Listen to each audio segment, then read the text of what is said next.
Hello and welcome to All the Cards on the Table.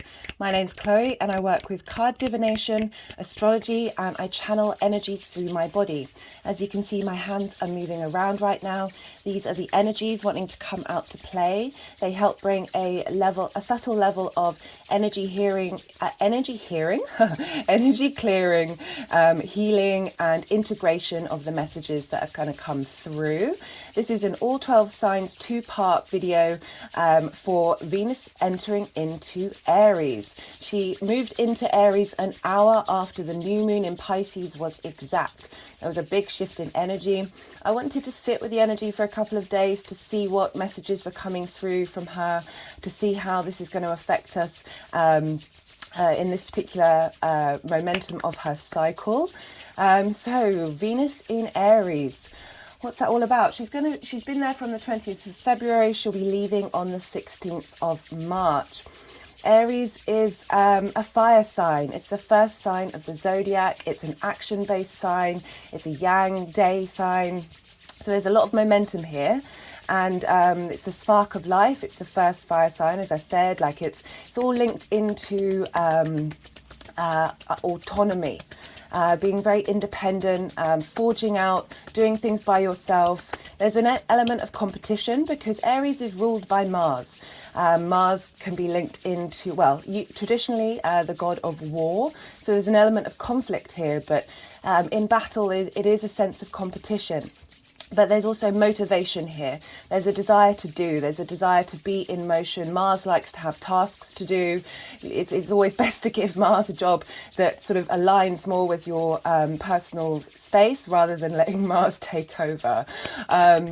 So Venus is traditionally she's in her exile here. If we look at the signs as realms, Venus traditionally rules Taurus and Libra is opposite Aries. So when planets find themselves in the sign that is opposite the lands that they govern, the realms that they govern, it's as if they are in exile. They're in a land that feels quite alien to them. They're not quite particularly comfortable. There can be some difficulties coming up, particularly in Aries because of the conflict that's involved.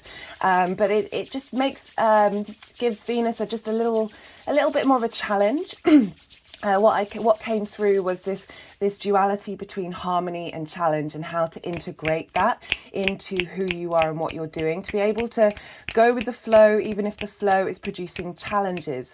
Mars rules the aspect of a square, which, as I said, can be linked into conflict, can be linked into drama, but it's also a aspect that brings about friction. We need friction in order for things to manifest in the 3D world. It's a bit more of a tangible aspect where you're able to sort of put things into reality. So we have Venus going through this sign. She's, as I said, she's in her exile. It's not quite the harmony place, the ability to bring peace. She's very much a diplomat and wanting things to be a bit more free-flowing, a bit more easy. This is definitely a sign that's a bit more difficult for her. But the energy that was coming through that hour after the new moon, there was a great sense of momentum of get up and go and trying through action, bringing about beauty, creativity, harmony in one's space. There's a real drive to put things into, as I said, into the 3D world, to manifest and manipulate through action that are trying to achieve Venus's goals. So for me, on the new moon, I felt very inspired I have a lot of altars or talismans or just areas around the house that are spaces where energies collect and cultivate. And some of them I hadn't rearranged for quite some time. And the energy from Venus, for me, I have Aries in the 9th house, which is linked into God and philosophies. And there's an element of the temple in the 9th house. she really wanted me to like clean things up and make things fresh again, and start a new cycle. As I said, Aries is the first sign, so this is really asking us to start new cycles here. And while I was doing that, I came across a box of old postcards that I had. And this one really, really called to me. The energy coming from it was incredibly powerful, and it was like, pick me up. It was just saying, pick me up, pick me up, pick me up. And this is a marble statue of a fury. Now, so let's think about the origins of the Greek myth of Aphrodite, which is the Greek name for Venus. And Aphrodite was born when Cronus, which is Saturn, castrated his father, which is Uranus. And from that castration, from the energy of that castration that went into the ocean, Venus was born. And Pisces is the sign of her exaltation. So she's gone from this sign that is very much a place that she feels at home with, and feels lots of gifts. She bestows lots of gifts and wants a lot of devotion in that space. But Pisces represents the ocean, so I find it funny that is her sign of exaltation, and she's now moved into a sign of her exile. Now the Furies were created from the blood that landed on the earth. So Venus was created at the same time as Venus. So Venus was created from the energy that went into the sea. And, she's very much linked into shells and pearls. And the Furies were created from the blood that went onto the earth. And the Furies they came along if you broke your oath. They are linked into vengeance, but rebalancing wrongs. And they were quite an intense, powerful, warlike energy, but in order to bring back harmony. So if you've done something that is breaking the balance of being decent to other people, or doing something, a dramatic wrongdoing, they'd come along in mythology and sort you out. So I found that quite interesting for that energy to come through, or that card to be wanting to come through, because it's showing another face of Venus. We're all multifaceted beings, and that includes the energies of the planets and the energies of the zodiac signs. There are so many different layers to all of these things. So I just thought that was interesting, that coming through with Venus moving to a Mars-based sign, this desire to right wrongs. Mars also not only goes out and attacks, but defends the weak, defends who they're loyal to. And there's a real sense of righting wrongs coming through with this energy of wanting Venus wanting you to stand up for yourself, to stand up for what really matters to you as an individual. We particularly have strong energy with this transit, because not only is Venus in Aries, but Jupiter is in Aries, and traditionally they are both called benefic planets. And this means that they bring, it's easy, they bring about positivity, in the sense of they don't necessarily bring up challenges, unlike Mars and Saturn. I mean, there's no negative or positive with these things. With these energies, as I said, it's many layered, and the work of Saturn and Mars often always brings about boundaries or conflicts, but in order to write you back onto your path of authenticity. It's the same with all of the energies. They're all in it together, guys. Even if sometimes it may not seem like it. But we have Venus and Jupiter in the same sign. This means that there's a sense of is the tapping into that element of something beneficial happening in the more immediate space is very prevalent here. And we also have Chiron in Aries, so this need to bring about harmony to our own sense of independence, our own sense of autonomy is really being facilitated with these two benefics, and Chiron being in the sign of Aries. Chiron is the wounded healer. Chiron moving through this sign is helping us acknowledge and work with the wounds we may have felt that may have diminished the spark of spirit that is Aries, that may have made us feel small, made us not want to go out by ourselves and tackle the world and challenge the world. So I was really enjoying those energies that were coming up. That big. I mean, I also have a Venus in Leo, so I was getting strong fire energy, like this real desire to whatever instinctively you're thinking of doing, to go out and do it. But there is also an element with Venus going through Aries of making sure that you don't necessarily rush too headlong into things or make too big a changes. But I feel that that's really tempered by the fact that Jupiter is also in the sign. So we're getting a lot of resources here, a lot of beneficial resources. And so I'll be looking to where Mars is, because Mars rules Aries. And that will be influencing, wherever Mars is, will be influencing this journey of Venus through Aries. And Mars is in Gemini and has been in Gemini for a long time now. Mars will be leaving at the end of the month. And Mars has really been asking us to work out what it is that we're prepared to stand up for and prepared to fight for, in terms of the information that we receive and collect. Gemini is the first air sign, loves just finding things out, moving from thing to thing, digesting that information, sharing that information just for sharing's sake. There's a lot of strength in Gemini of just finding the joy in collecting information rather than getting so stuck in our particular mindset that we can't absorb other information. And Mars moving through those, really asking us to work out what we want to defend and what we are prepared to let go of. And so with that energy, we've got Mars's desire to sort of try new things, contemplate new ideas, see whether they link into our motivation. That we have this playful energy, and Gemini and Aries sextile one on each other, and a sextile aspect is an aspect of Venus. This is when it's two signs down, so we've got Taurus in the middle, so they are two signs, one sign away from each other, if that makes sense.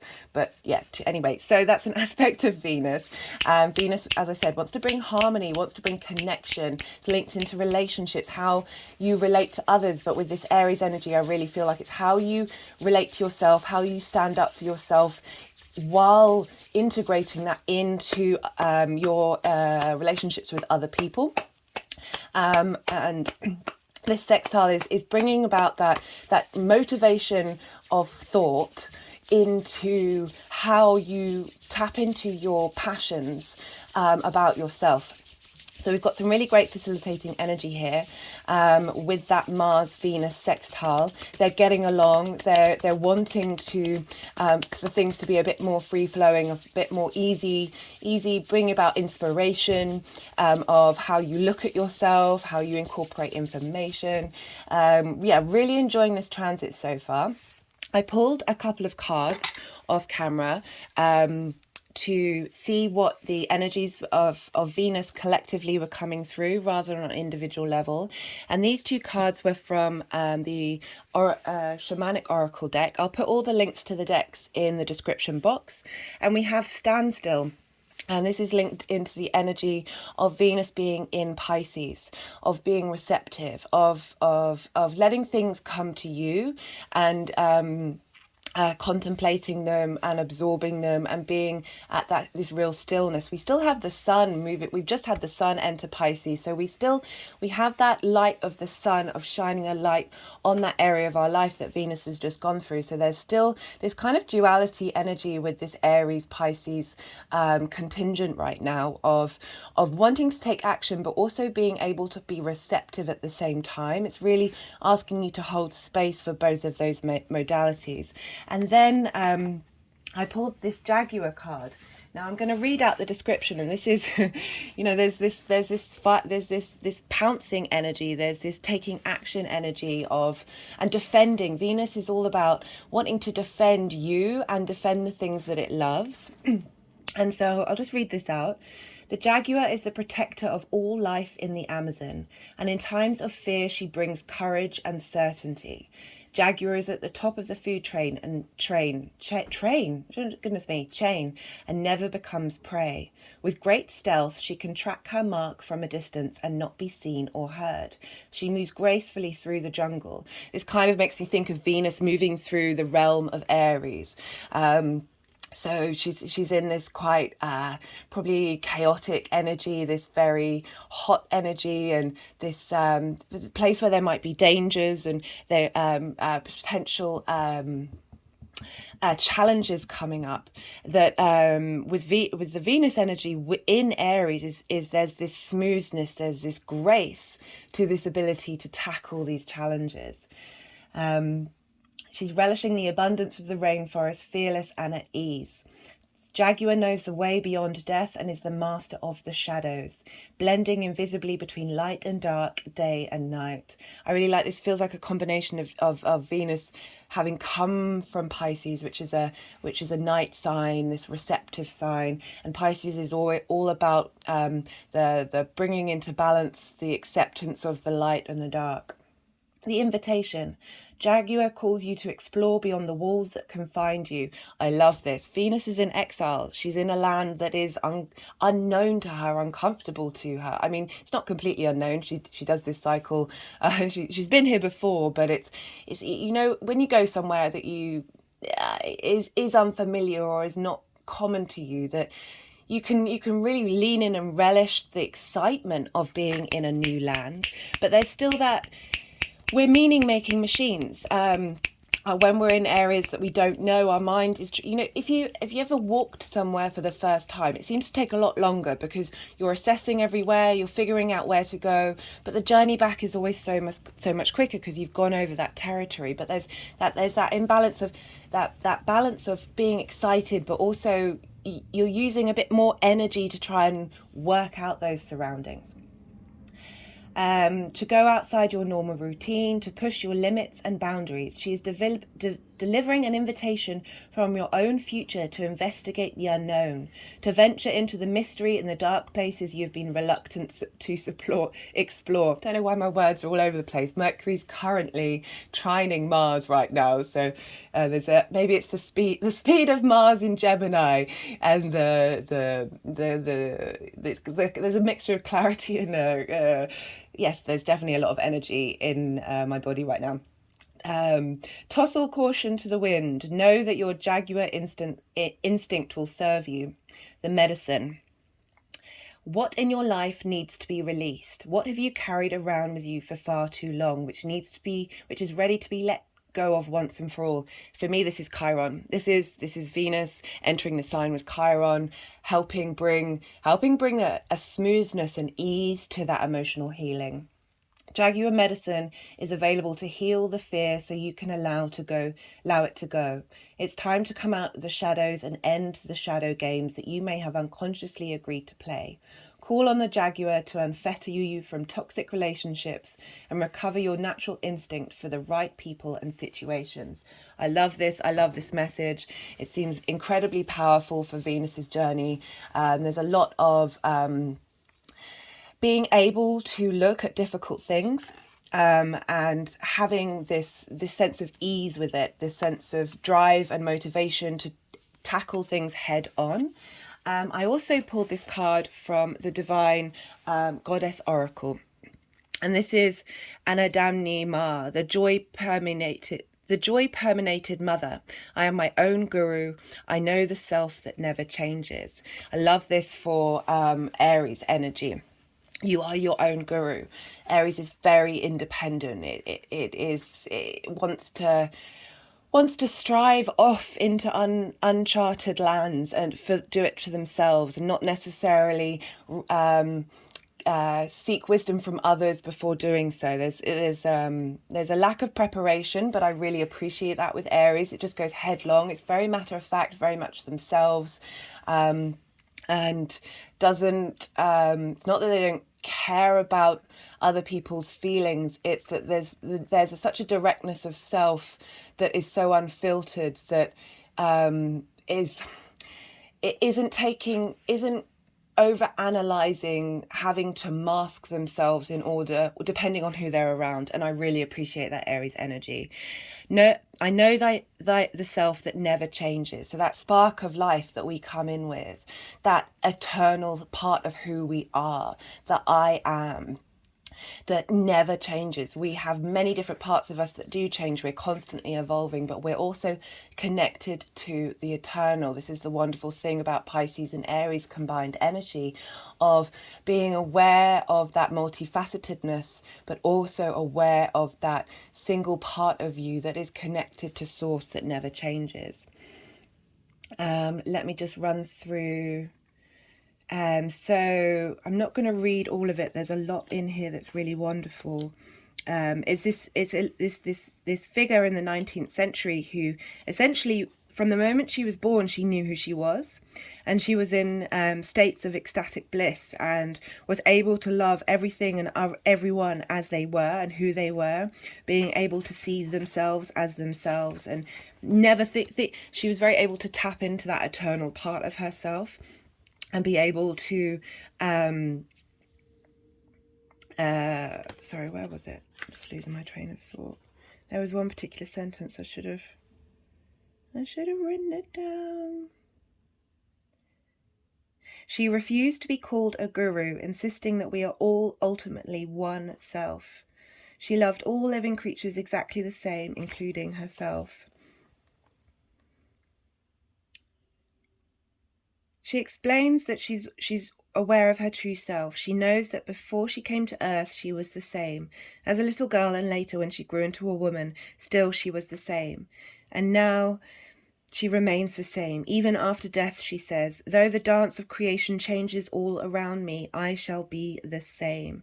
This is self-realization, merging with that aspect within us that never changes. It's becoming conscious of the self that is eternal while within this brief mortal existence. She believed the only true calling or purpose any of us have is to become realized, and so she believed that any action we take towards that goal is sacred. There is a deep, calm, abiding joy that arrives when we can merge with the aspect of us that never changes. There is a bliss we get to experience every time we detach from the surface storms that cause chaos in our lives. If we can remember that we are the guru, that we are an aspect of the divine that remains the same, no matter how much change surrounds us, then we get to arrive at the joy that lives at the core of our being. What does joy feel like in my body?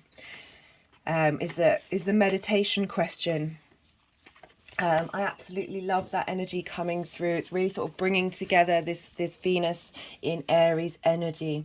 There was also some crystals that wanted to be with us today, and so we have this one came up in the new moon in Pisces reading. I do recommend checking that out because it's going to help sort of understand while the sun is moving through that. I've also done an all 12 signs on the sun moving through Pisces. Just get an idea of the complexities of the energies around right now. But this is an Aries crystal. This is Desert Rose Gypsum. And as I said, it's an Aries crystal. It helps sustain the self when events of life are happening too quickly. Stagnation is eliminated and progression is strengthened. Considered a lucky stone. So there's all this energy that's happening, this momentum, things changing, the world being complete chaos. It's really helping bring about a sense of stability and maintaining that sense of self and not getting overloaded and overworked with the hecticness, being able to move through it with grace, with tapping into that Venus energy. And then we have this, this is a piece of Agni Techite, and this forms when a meteorite lands. This is glass that forms out of the incredible heat that comes from the meteorite that turns whatever around it into glass. And I love the heat. And this is also, funnily enough, linked into Aries, the heat that forges us, the meteorite crashing to Earth, this very Martian energy of something attacking us in a way, if you want to frame it that way. But meteorite's always here to bring us wisdom and knowledge. So this Agni means pearl of divine fire, and as I was talking about, Venus is linked into pearls, and Aries is the divine fire, that divine spark of life within us. So really asking us to connect to that wisdom, bringing in the sea and the earth and the air all together. This helps us with initiation and transformation, and it assists in healing the sacral chakra. Again, so we've got Venus and Mars here. Sacral chakra is linked to our creation energy and our sexual energy. Often we have blocked root and sacral chakras, linked into trauma that we faced in the past, linked into experiences, linked into ancestral experiences, collective experiences, and we're here on this earth dealing with all of that. In my new moon in Pisces all 12 sign video part 2, I've done a chakra clearing and energizing meditation, so if you feel called to tap into that, please go do check that out. So Mars, the god of war, Venus, the god of beauty, of passion. So I mean, they're both very passionate energies. Mars, you know, they in mythology they had intimate relationships. When we have Mars and Venus combining together, there is this magnetism. There is this stirring of our creation energy or sexual energy. That creation, you know, creation energy is so incredibly powerful. But this is helping us assist in the healing of that sacral chakra and be able to transform that part of who we are and able to integrate our individual self. And I also pulled a pink or purple thulite, and this helps with the heart chakra, and this helps with healing neglect and abuse. And I found that really interesting because it's linked into Taurus, and Venus rules Taurus. So and we'll be looking at the Venus ruled signs as well in this reading, that really asking us to tap into our bodies, tap in, which is Taurus, the first earth sign, tap into what has hurt our heart.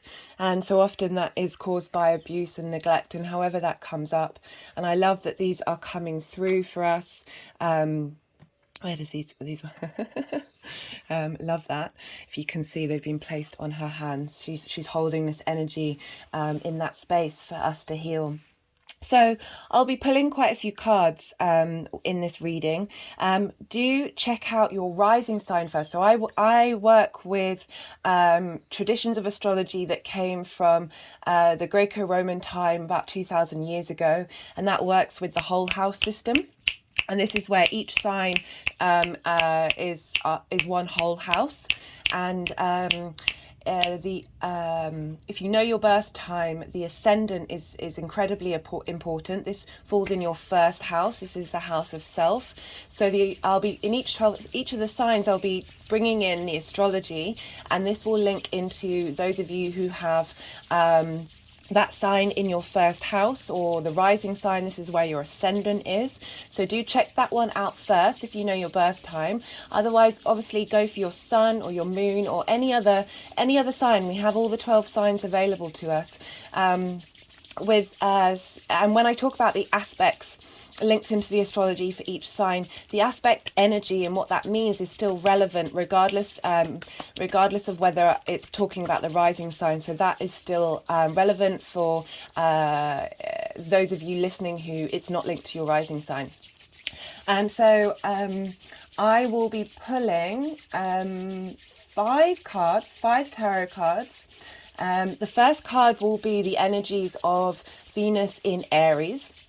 The second card will be, so on the 1st or 2nd of March, depending on where you live, Venus is going to be conjunct Jupiter. So it's the two benefics conjunct together. This is a great day, great free-flowing, energetic day, very fiery day. And at the time of that conjunction, so Jupiter is about wanting to bring wisdom and understanding. There's an expansiveness. These are both yes planets. So this aspect of harmonizing what it is that you desire with your internal wisdom of self are going to be combined and talking to each other. And at the time of the conjunction, they will both be squaring the moon. So this is the moon in Cancer. So the Cancer is the first water sign. This is about how you emotionally connect to things. So the moon is helping us understand our emotional needs and how we connect on an emotional level to our sense of self in that Aries energy. And this is really lovely energy, and a square is bringing back things into manifestation. The next day after that, which will be included in that energy, it's not an exact conjunction with Chiron.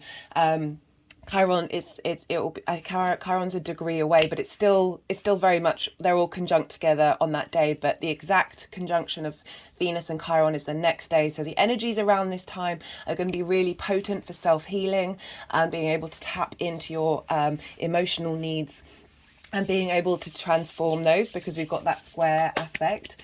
The third card I'm going to pull, I'll put all this in the description box to help as a reminder, and I'll talk about it in each of the 12 signs, is the third card I'll pull will be for the 11th of March, when Venus will be sextiling Mars. So I talked about how Mars is important because Mars traditionally rules Aries. So having an aspect between these two while Venus is moving through that sign is going to be really powerful. And as I said, a sextile, that'll be an exact sextile. They'll be sextiling each other the whole time by sign-based sextile, but the sextile will be exact on the 11th. And as I said, this is an aspect of Venus. This is about providing inspiration for bringing harmony into your life between those two areas. So again, another potent day of energy. The fourth card I'll be pulling is on the last day of Venus being in Aries, because she's going to be squaring Pluto in Capricorn. So this is very powerful energy. This is will be in the last degree of Capricorn before not long moving into Aquarius. So this is some potent stuff.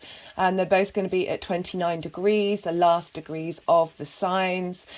This square aspect can bring about there's their magnetism. There's a deep desire for not commitment, but an enmeshment of your desires, just this relationships being incredibly intense at this time. I'll break it down more in the 12 signs. But yeah, that's again incredibly potent energy coming through. And then I'll pull a final card for how these energies will manifest moving forward. And then I'll be pulling 2 more cards from different decks for sort of clarification cards or overall themes. So speaking of themes, challenges and harmony, how to bring harmony to the challenges that are coming up.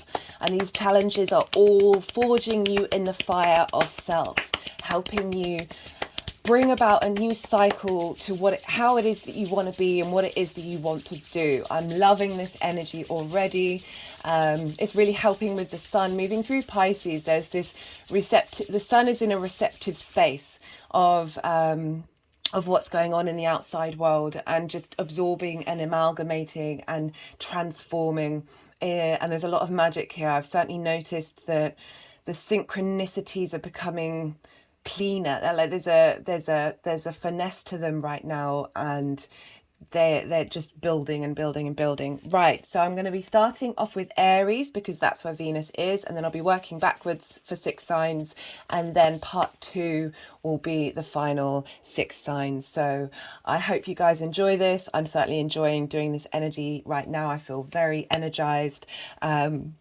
Recording this on Mercury's day. I started recording this at the hour of Mars, so we've got so Mercury's kind of involved with this as well, because Mars is in Gemini, which is ruled by Mercury, and Mercury's in Aquarius right now, a fellow air sign. So we've got this trine, we've got this facilitation of Mercury being able to communicate the desires and passions of Mars, and the interaction with Venus as well, because there's also a sextile between Aquarius and Aries. So we've got a lot of harmonious energy right now. The moon has just gone over Venus in Aries, so helping us understand the messages from on an emotional level of what Venus is going to be doing. So there's lots of potent energy in this recording.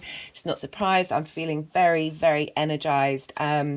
Yeah, and so I've done a video, all 12 signs video for Mercury in Aquarius. So if you want to understand sort of the many layers of this, also go check out the Mars in Gemini videos I've done, because the more we sort of engage and understand and get the reason why I do a lot of these videos, and why I try and explain in detail what's going on astrologically, is because the more familiar we become with these energies and what they mean to us on a day-to-day basis, the more we can sort of work with them and integrate them, and then sort of tap into the energy that's going to facilitate us. But I feel Venus is really, whatever's coming up, whatever challenges and conflicts that may come up during this time, we're really being facilitated. We're really being helped by the cosmos to work with this energy and realize that this is going to pass. There's a lot of fast movement here. Aries likes to start things. It's cardinal energy. It wants to instigate things, and it's quite happy just to move on to the next thing, and not hold on to it, and not take it too serious. Not take it too seriously, but not see moving away from this idea of permanence. The one thing that is constant is change. And so on that note, I'll be starting off with Aries. Aries rising. How are you doing, Aries? Whoa. I can imagine you're feeling quite motivated right now, Aries, or maybe a bit overloaded by all the energy. Could go either way, because you've got Venus moving through your first house for those of you with Aries rising. This is the house of self. This is the house of this house for me is how you embody the sun energy, your sun sign energy. It's through your actions, your deeds. The first house represents your body, your appearance, how other people see you. It's very much your house. You've got Jupiter here, you've got Chiron here, and now you've got Venus. So this is really potent energy to help transform and give benefit and grace to your actions, your deeds, and how you feel about yourself. This is great energy as a fellow fire rising sign.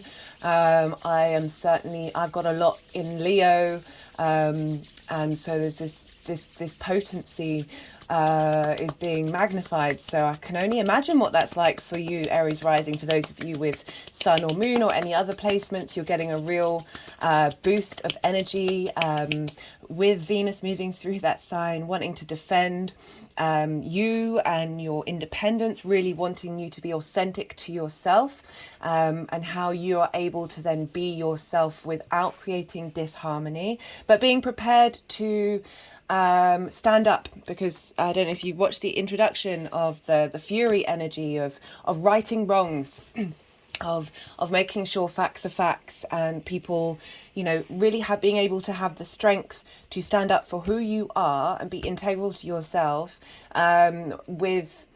without causing too much chaos. Like whatever chaos needs to happen, it's rebalancing things. But Venus is asking you to harmony. There's a real strength of energy here, and so we have, because Venus is in Aries, we're going to look to where Mars is, and Mars is in Gemini, and Gemini is in your third house, and it's a sextile. It's aspecting your all right, my words have just gone all a bit tangled. Gemini sextiles Aries, and a sextile is an aspect of Venus. So this is a sense of collaboration, peace, harmony, creativity. There's a free flow here between these signs, and so you have that in your third house, Aries rising, and that's your day-to-day. That's it's a problem-solving house. That's so funny, because this felt like it was going to flip, and I looked at the bottom of the deck right at the beginning. I think that's why my words got tongue-tied, and I I wasn't sure. And I was like, if it's going to come out again, it'll come out again, and it's come out again. So I'm not going to read the cards until they're all out, because sometimes the energies move these around. And yeah, so yeah, we've got this sextile between Aries and and Gemini, right, with this energy. So you've got not only the two benefics in Aries, but you've also got this sextile with the energy of Mars. So how you go out in the world, I said it's third house, it's your day-to-day. It's traditionally the house of the goddess, so it's about incorporating the ninth house of your big picture philosophies into your day-to-day. So it's putting meaning into how you operate in the world, the places that you go on a regular basis, the things that you do on a regular basis. And how with Mars there, it's about how you communicate. And how many cards am I doing? Sorry, I'm doing 5 cards, aren't I? So I'm just doing 1 extra card than I usually do, so I'm a bit because there's a lot going on, and I really want to get the messages through. I feel very inspired to help give as much information as possible with this transit, because yeah, we've got a lot of shifting energy with Saturn and Pluto soon. So this is, and the, yeah, anyway. So we're having some facilitation between how you see yourself, how your actions are. With Venus moving through this house and Jupiter, there's with Jupiter, it's about reevaluating and bringing wisdom into who you see yourself as well as that with Chiron there. And with Venus, she's helping facilitate how you move in the world, like through your actions and your deeds, and maybe the words that you're speaking, that you're putting your words into action in your day-to-day. In that third house energy, you're really being able to tap into what it is that you really care about, and helping just bring some ease into those areas of your life. We also look to where Venus rules. What signs do Venus rule? She rules Taurus and Libra. And where are those signs for you, Aries? They are in, Taurus is in your second house of your values, your resources, your possessions, how you make money, how you manifest. And she also rules your 7th house of one-to-one intimate relationships, business, romantic, friendship, one-to-one contracts. So you might see things come up in those 2 areas of your life. And for those of you who don't have Aries rising but Aries placements, look to where those houses are, and those things may still so they'll come up in different areas. But so for you, Aries rising, your one-to-one relationships, there may be things come up that bring about opportunities and this sense of harmony with your one-to-one relationships that help you understand yourself, help you see what it is that you value. I'm just going to see where all these aren't going to fit here. So we've got we're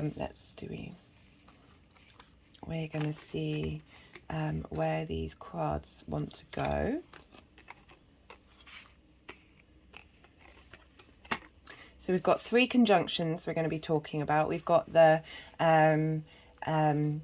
Venus moving through Aries, and we've got how these energies are going to manifest long term.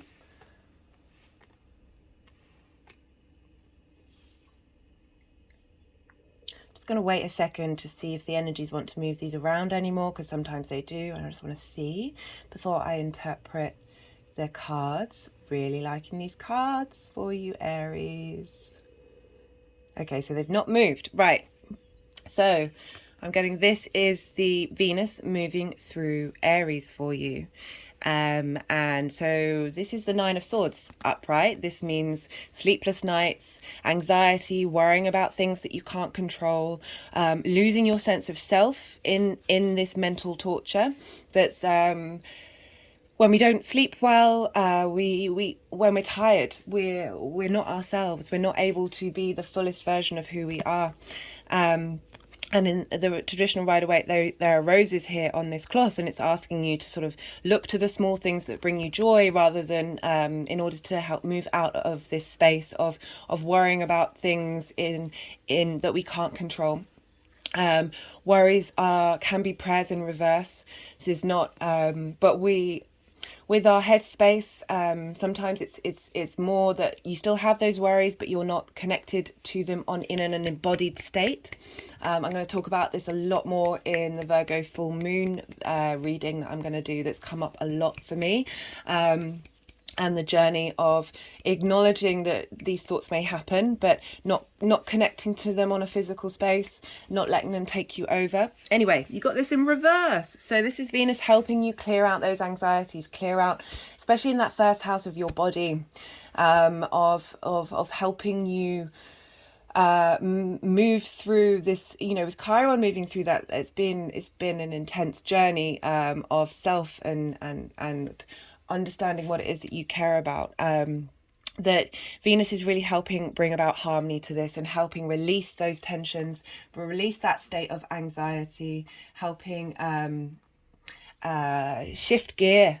And I really want to highlight, you may still have those thoughts, but it's whether you connect to them, whether you feel them in your body, whether you act on them, whether they disrupt your time, and being more at peace with them, even if they're still there. But this could also mean Aries, quick manifestation energy, could mean like a rewriting of your system, of being able to move through that space and think about different things.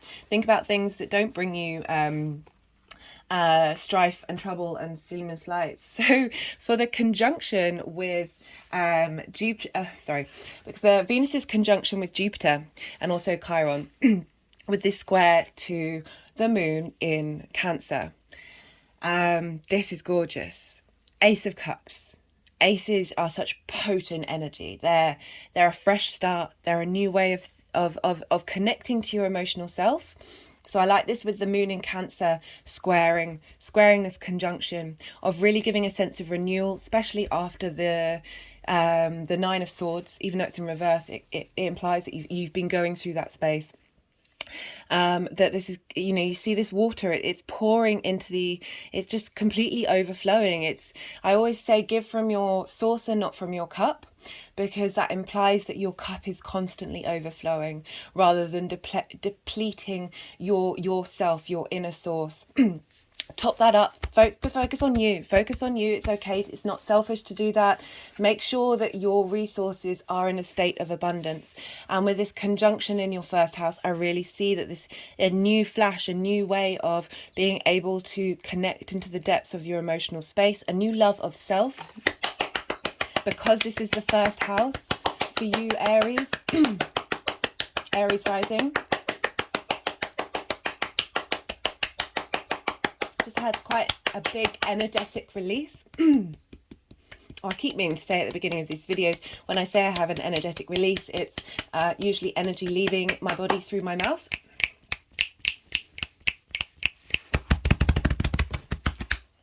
My hands are now resting on my heart chakra. So we're very much linking into that heart space of being able to move through your actions with love.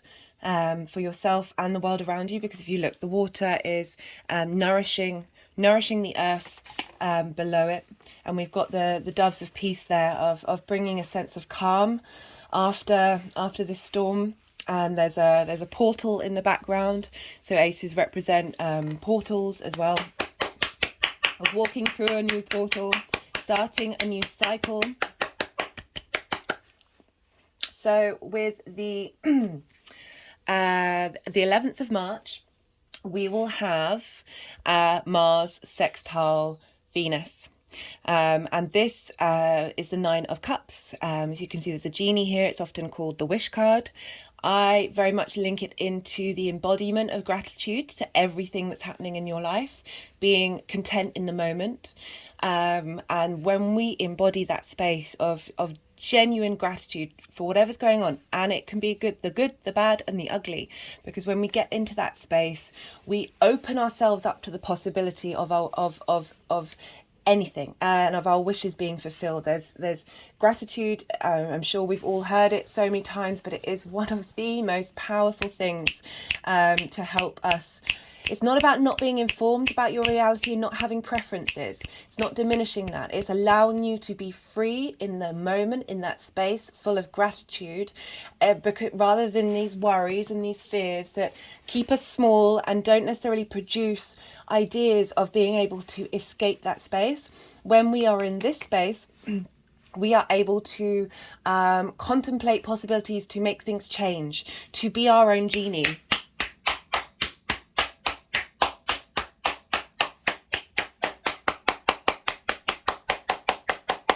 Woo! This is strong energy coming through. Yeah, there's a real sense of, with that sextile with Mars, of being able to integrate your, because Mars is about action, being able to integrate your actions with what it is that you care about, what it is that brings you pleasure, creativity, connection with self, and highlighting. So this can come up in your day-to-day, just finding that your actions are a bit more free-flowing, how it is that you want to... there may be opportunities coming up in your third house that help you understand and contemplate what it is that you want to wish for when it comes to that Aries energy in your life. Yeah, love it. For the 16th of March, which is when we have Venus square Pluto. So this is really interesting. So Pluto is in your 10th house in Capricorn. And this is a square aspect.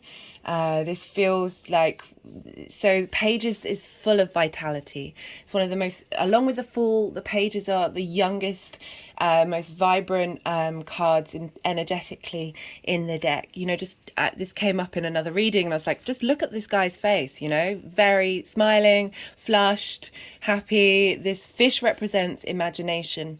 And the cups, so this is a herald. This is heralding in messages coming in to help give inspiration and understanding.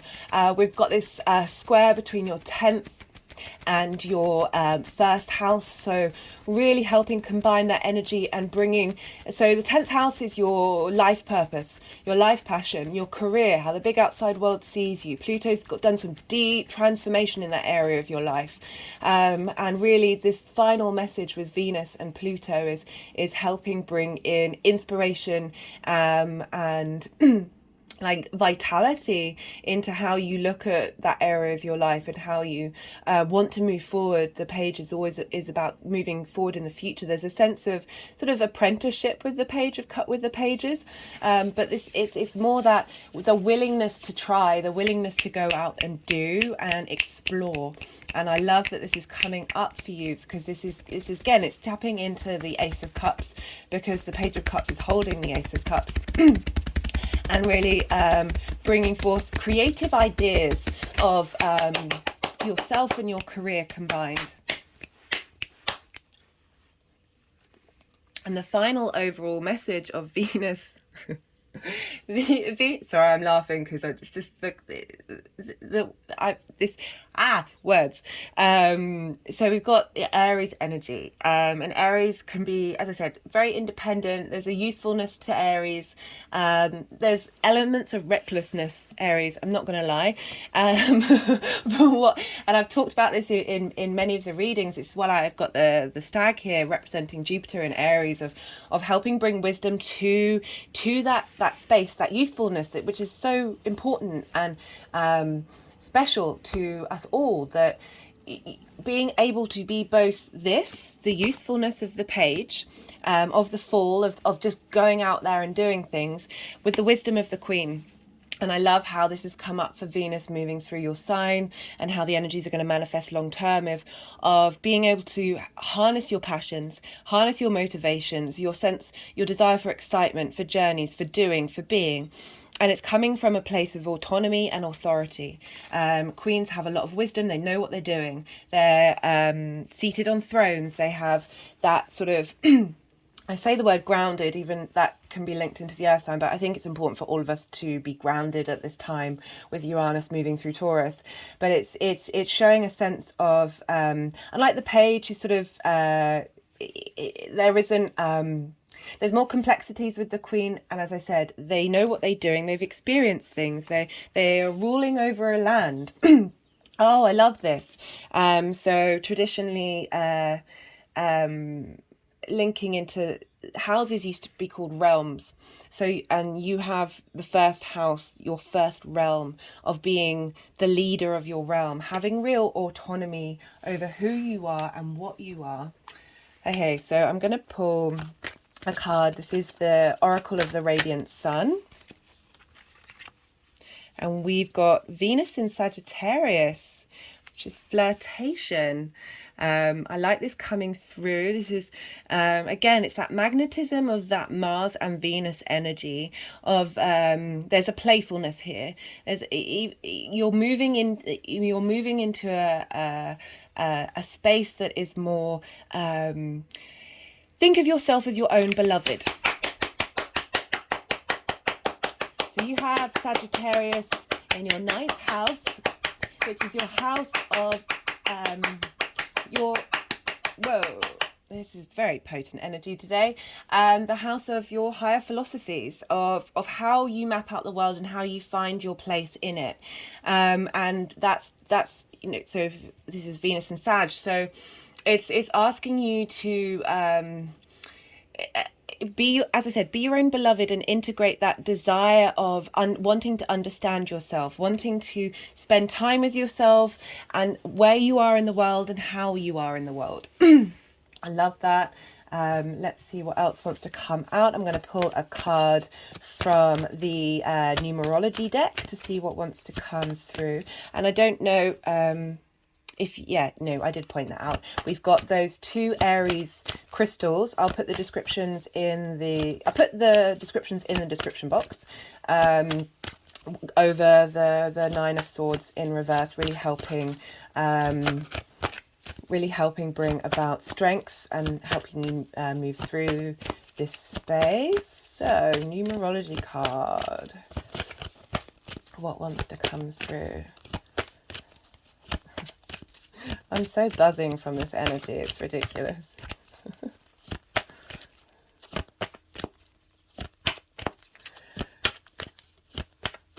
Yeah, this feels like this is going to be fun to do.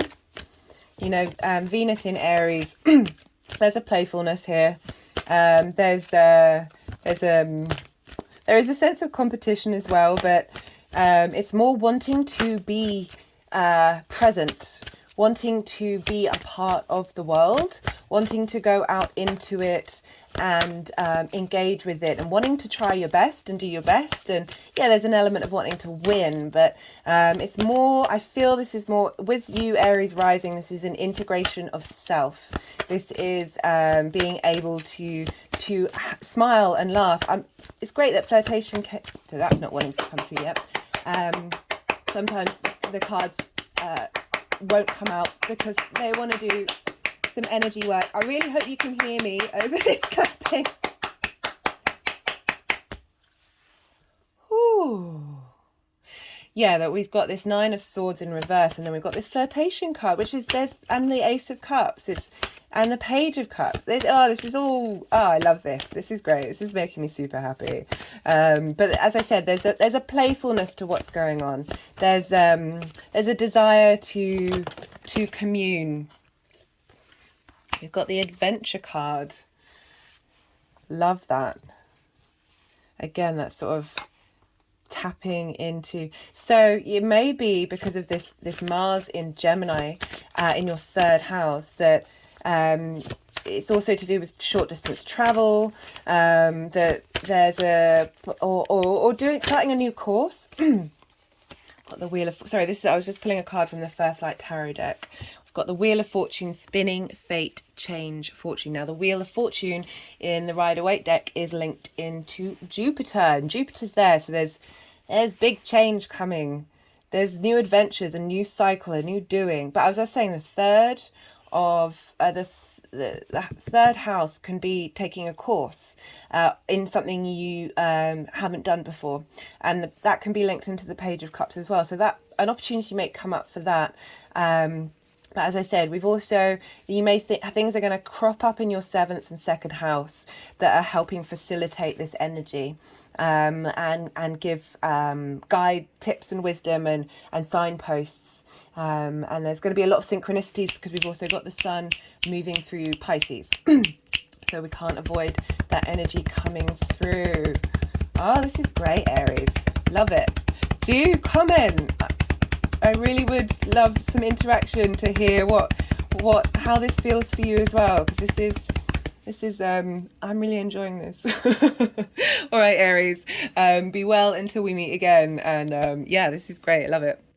Okay, just a side note, Aries, because this is coming up in your 7th house, it could be a new adventure in like we also have the Ace of Cups, you know, it's because it's the first house that I link into loving yourself. But there's a sense of the more that you do this, the more that you find that love for yourself, you're gonna perhaps, because this is linking into your 7th, something might come up in that area of your life. I'm not a fan of tapping into love readings too much unless it's obviously a personal reading and someone's asked that question, because I don't like to limit, but it just there's a real that could certainly be a thing that comes up. Anyway, all the best. Pisces rising. How are you doing, Pisces? So Venus is going to be transiting your 2nd house for those of you who have Pisces rising. Yeah, your 2nd house is your house of your resources. This is the things that you hold on to and take with you. This can be ideas, physical things, anything that is of value to you. This is the house of where you make your money. This is the house of how you value yourself. This is the house of your manifestation. And so we have Aries here with Venus entering in, and with Jupiter and Chiron, this could mean money coming in. I think I said this in a couple of readings ago for you Pisces. With the benefics here, there is traditionally that is a sign of money coming in, but I'm always along with love readings, I'm always hesitant to talk about money or love, because we all have nuanced charts. It's not necessarily going to come up for everybody, but it may do. I try and not limit readings.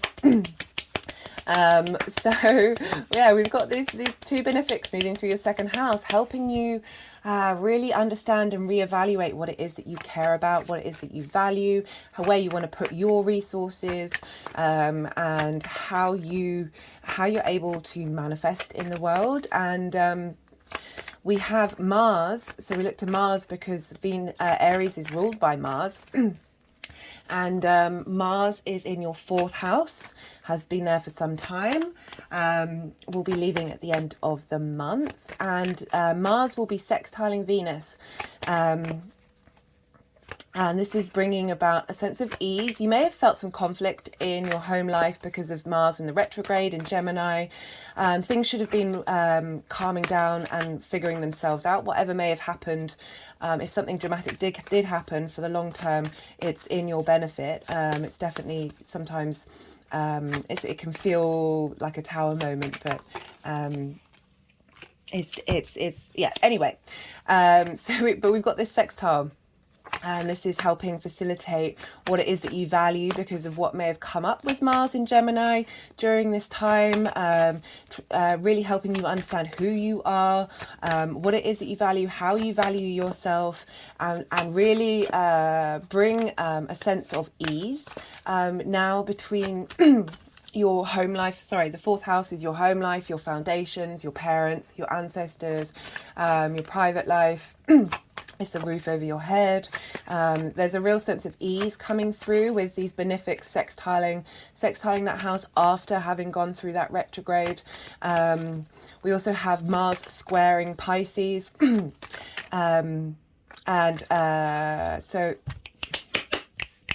So a square aspect brings about things into the real world, helps manifest things. So changes of motivation and desire in your home life, in your private life, may have come about, and these are being put into action in terms of how you embody your needs and your wants. So the second house, the first house can't, so Pisces can't really see Aries, whereas Pisces wants to, there's a sense of, so each sign that follows each sign is sort of rectifying something that might have gone out of balance in the sign before it. So Aries, very much about the individual, very much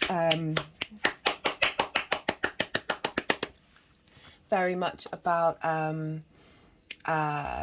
forging ahead on themselves, and there's an element of boundlessness to Pisces. So we've got the sun moving through Pisces, combining that boundlessness, bringing light to that, bringing some magic to that, with all this energy in Aries of really holding space for the individual in the collective. So even though they can't really see each other, there's a connection there. There's an ability to, there's a power there. It's just not, it doesn't have a traditional aspect, but you do have aspects to Mars. And Mars is aspecting the second house, so the energy is funneling via Mars, if that makes sense. So Venus is sextiling Mars in Gemini, and then Mars is squaring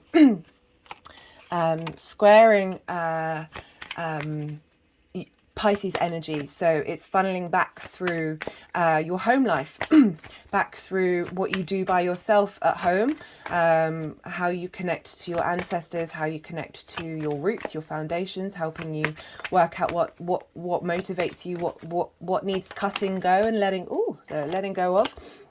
And so we look, because of Venus's transit, we look to the houses that the signs that Venus rules, because what happens to the ruler tends to happen to the signs. And she rules Taurus and Libra, and you have Taurus in your third house of the stuff you do every day, the people that you meet on a regular basis, the things where you go on a regular basis. It's short distance travel, it's taking up a new course of starting something new. It's traditionally the house of the goddess, where you bring down your ninth house philosophies into your day-to-day routines, into the things that, how many cards am I doing? I'm doing 5. Into your day-to-day life. I love the third house. Third house is great. So things may crop up in your day-to-day that sort of point you at what Venus is trying to do in your second house. Whoa, we've got the Magician and the High Priestess. I don't think that's happened before. That's pretty cool. And she also rules your 8th house of outside resources, of shared resources. So it's interacting energetically, time, physical goods, money, of what is the give and take with you in the outside world. It's also linked into inheritance. I see it strongly connected to cosmic inheritance. I've certainly had a lot of stuff come up with Pisces. I've got Pisces in the 8th house.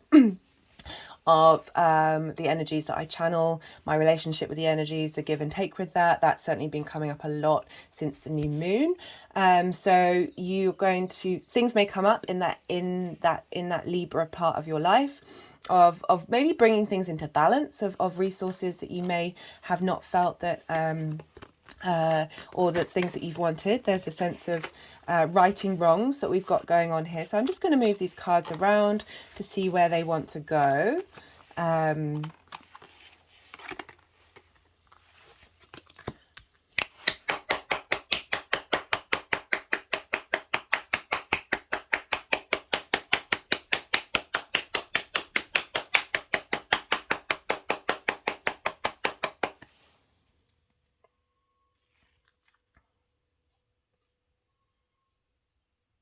Sorry, I'm just pausing to wait to see if the energies want to move these around.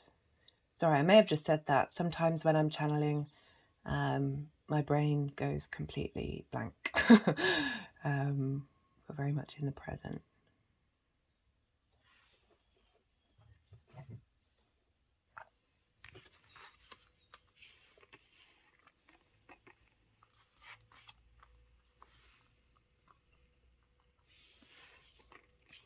Okay. So, Pisces, the energies of Venus moving through your second house. Okay, I'm going to wait a little second now, because I thought they've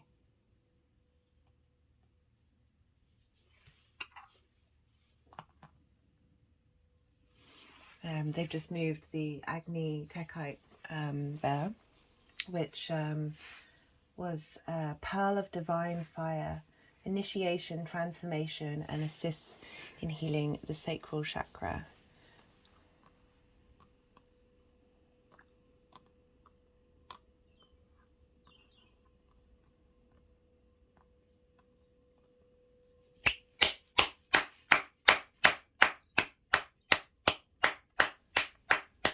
So with Chiron and Jupiter and Venus there, it's really helping you heal wounds, bring wisdom, understanding, integration. The Three of Swords is such a powerful card. I talked about this a lot in the Leo full moon video that I did. And that's Leo rules the heart. So I recommend going and watching that if you feel called to. It feels like you have been working through some heart pain, sitting with it, integrating it, helping work through the scarring of the swords.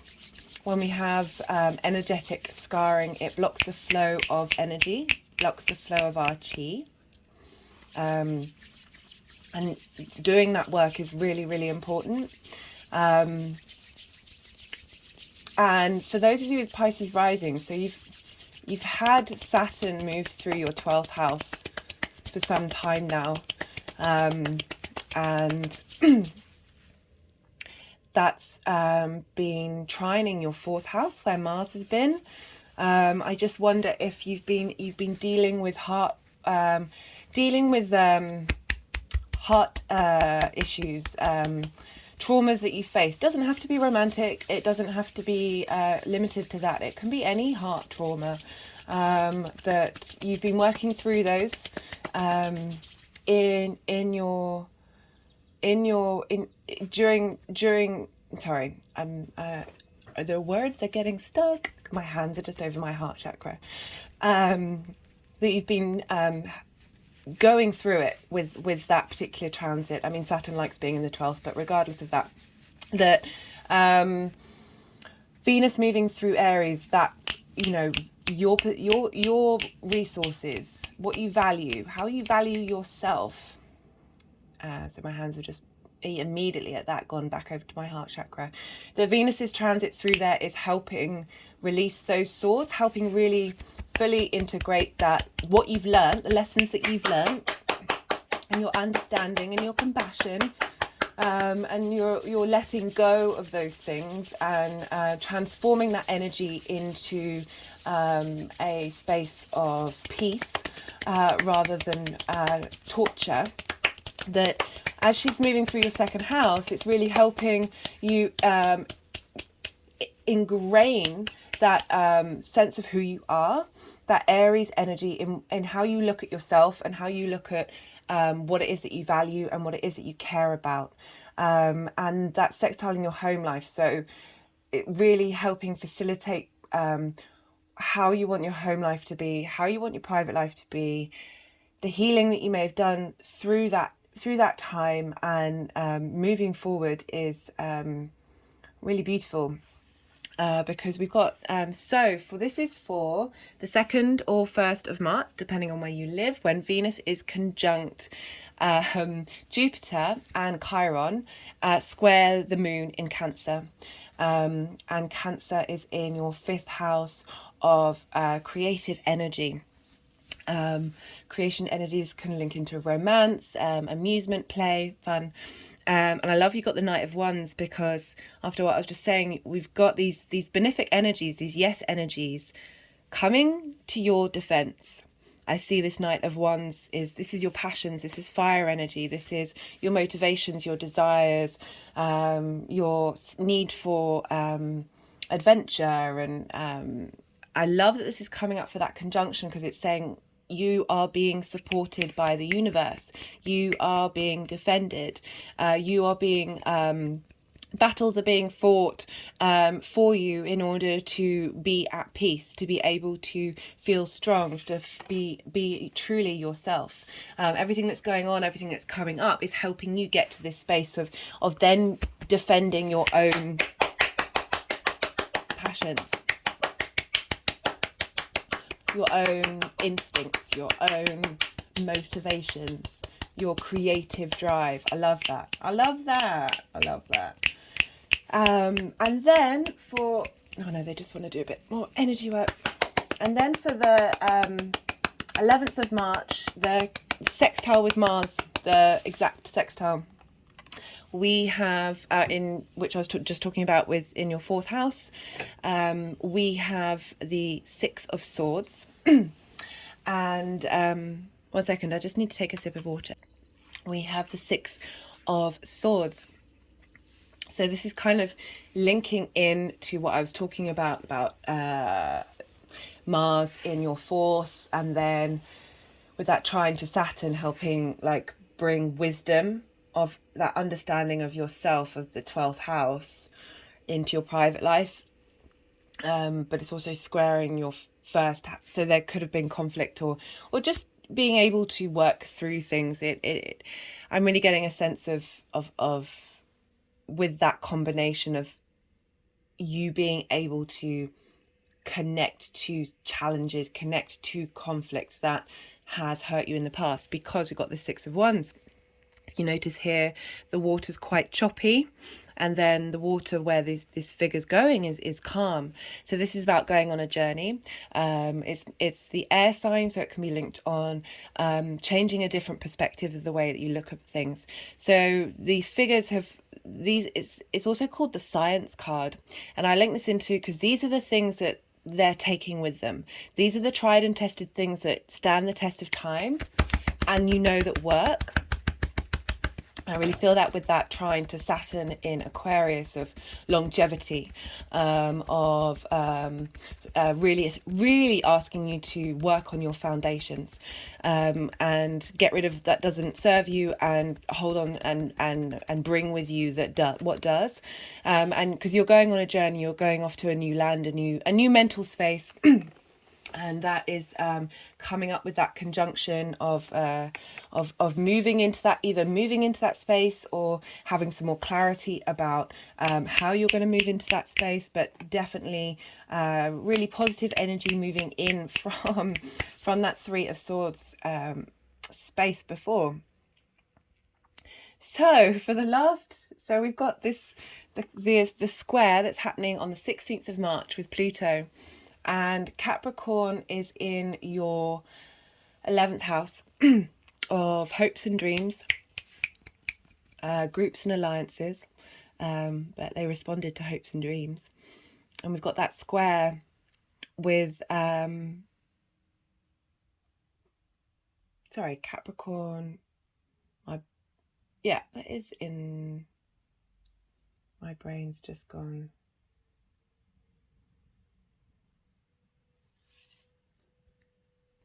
My brain just fried. I was questioning whether Venus really was in your 2nd house, but she is. So we've got that square between your hopes and dreams and the 2nd house of what you value, how you manifest in the world. And we've got the High Priestess coming through, and this is a square with Pluto. This is strong magnetism. There's a power here. There's wanting to really deep dive into the depths of things. And the High Priestess is about sitting to receive. She is full of magic, full of wisdom, and this is you tapping into your intuition, you working out what truly just being able to manifest. It might be a good time to put some wishes out into the world during this energy. But I love that this is coming through for that square, because it's a square. It's about things coming into the 3D. So that high priestess energy of it's essentially this calm after the storm of she has a real surety of who she is, and being able to tap into the unseen without taking action. There's a real that's a very potent card of the energies of Venus transforming how you look at what you value and how you are able to create and manifest in that area of your life. Because the next one, the energies moving forward, is the Magician. I always feel like these two should be round the other way. Like it should be the Fool, the High Priestess, and then the Magician, because the Magician's all about action. So this is the energies and how they're going to be long term. So the Magician has all the elements that the Magician needs in order to create. This is the other side of magic, rather than the receptive contemplation, absorption, embodiment of magic. The Magician is about being able to create, to manifest, to bring things into reality from your own doing, rather than this sort of subtle energy of from that receptivity things just change, rather than having to bring about action. But long term, this is about tapping into your innate creativity. Love it, Pisces. Right, I'm going to pull some clarification cards, see what comes up. Yeah, towards the end of this, such a great deal of power and strength coming through. So I'm going to pull a numerology card. As I said, could be a clarification card, could be an overall message for Venus moving through Aries.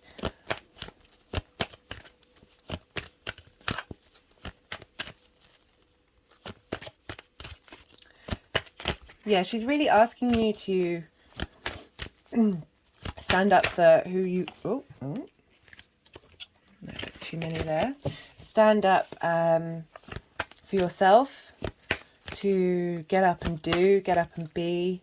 You know, fire signs, it's very instinctive. You know, and it was that energy in the second house of, while you still got the sun moving through Pisces, of shining light on that beautiful connectivity of that emotional collective, that very magical space of adding that fire energy, which is being able to tap into that magic and take action with it. Just had an energetic release. Do you want this way?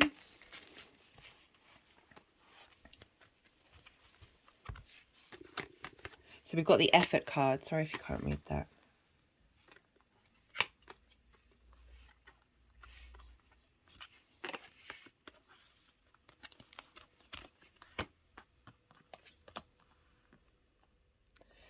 Yeah, definitely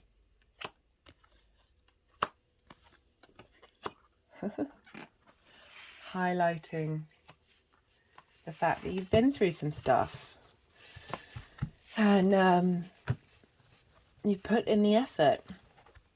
You know what your 6 swords are. You're able to embody what it is that you want to create and where you want to head. You know where you're going. Love it. Love it. Right. Let's see what else wants to come out. I put all the decks in the description box if because it's I know it's always nice when you're watching some tarot and there's a beautiful deck and you're like, oh, I want it. I found this deck. I'd seen a reader use it, and I messaged and said, what is that deck? Didn't hear back from them. And then came up, because I took a picture with my phone to try and get it on the Revenge card.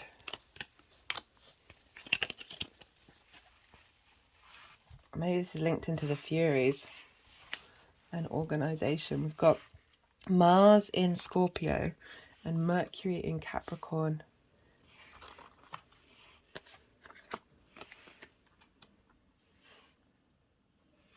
Let's see what I'm just going to let them do what they need to do to see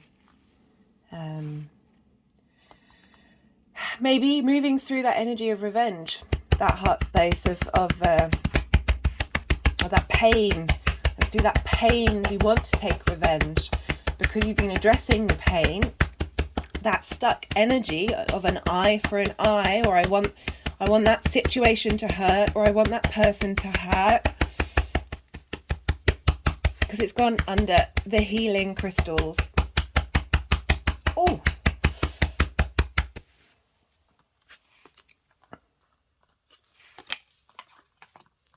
the organization of your heart space. Oh, can you see all this? Yeah.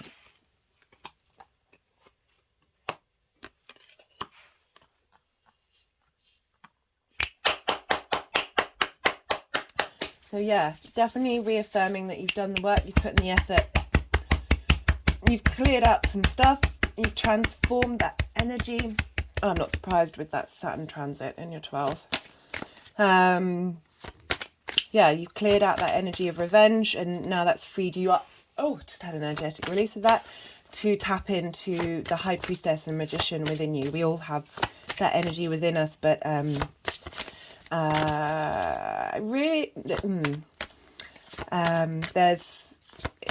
it can get blocked by a lot of the trauma, especially as a water sign.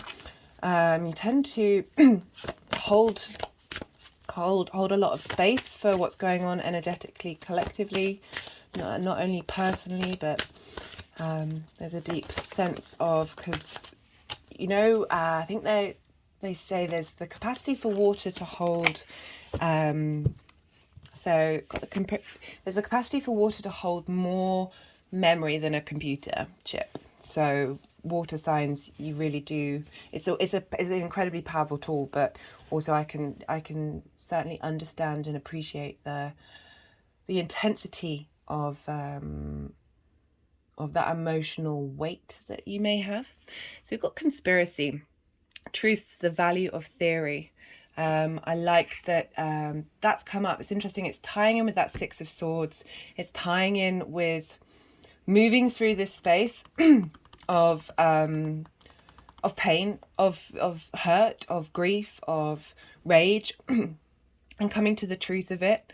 It's not necessarily denying it, but the truth of being able to step forward through the portal into a new dimension. I just want to hold these up for you, Pisces, because just put that stone there as well. Anyway, Pisces, I really hope that helps, and I'd love to hear your thoughts. Do hit the like button if this resonated, and I'll see you next time.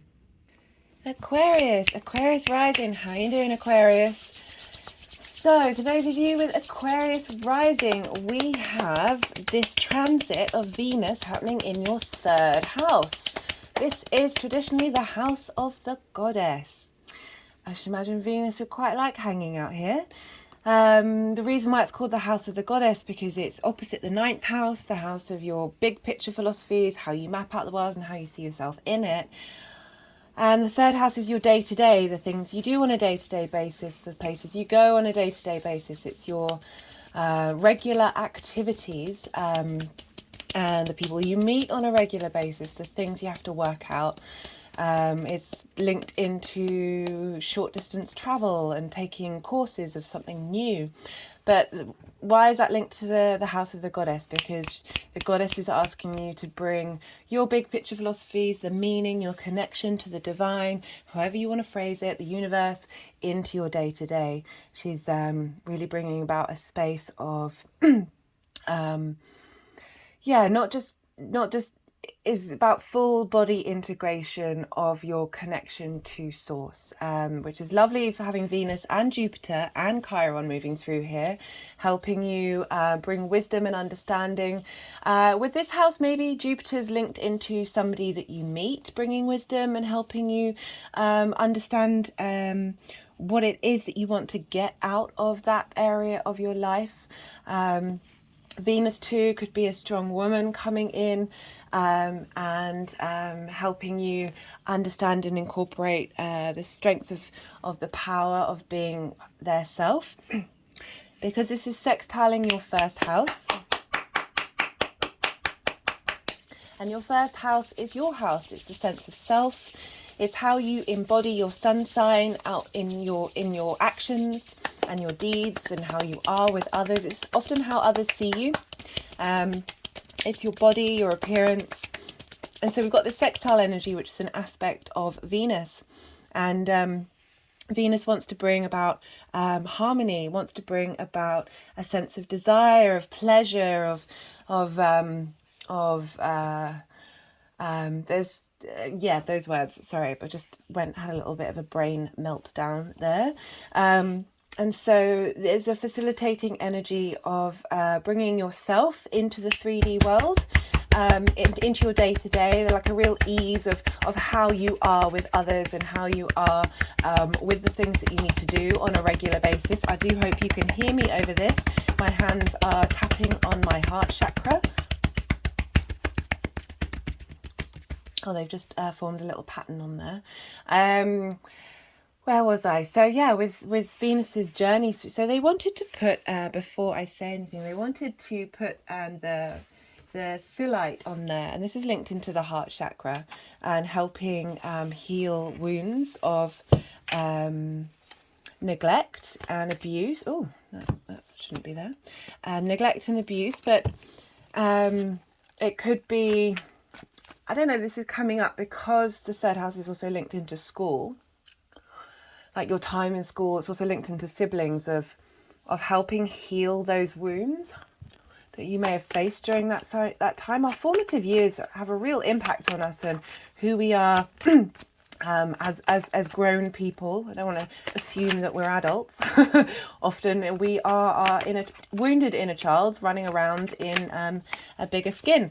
So Venus moving through here is helping you, maybe because with Chiron moving through there, it's helping you, how you may have been questioned, your individuality may have been questioned in that area of your life. And these benefics moving through are really helping facilitate healing that energy and helping transmute it and change it.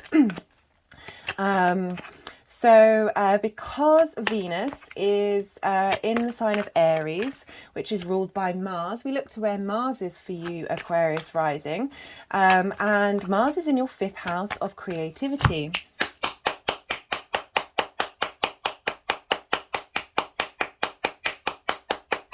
The energy's been very potent in these readings. So I do apologise for the loud noise if it's particularly loud. But we're dealing with Aries and Mars here, and the forthright energy of Venus.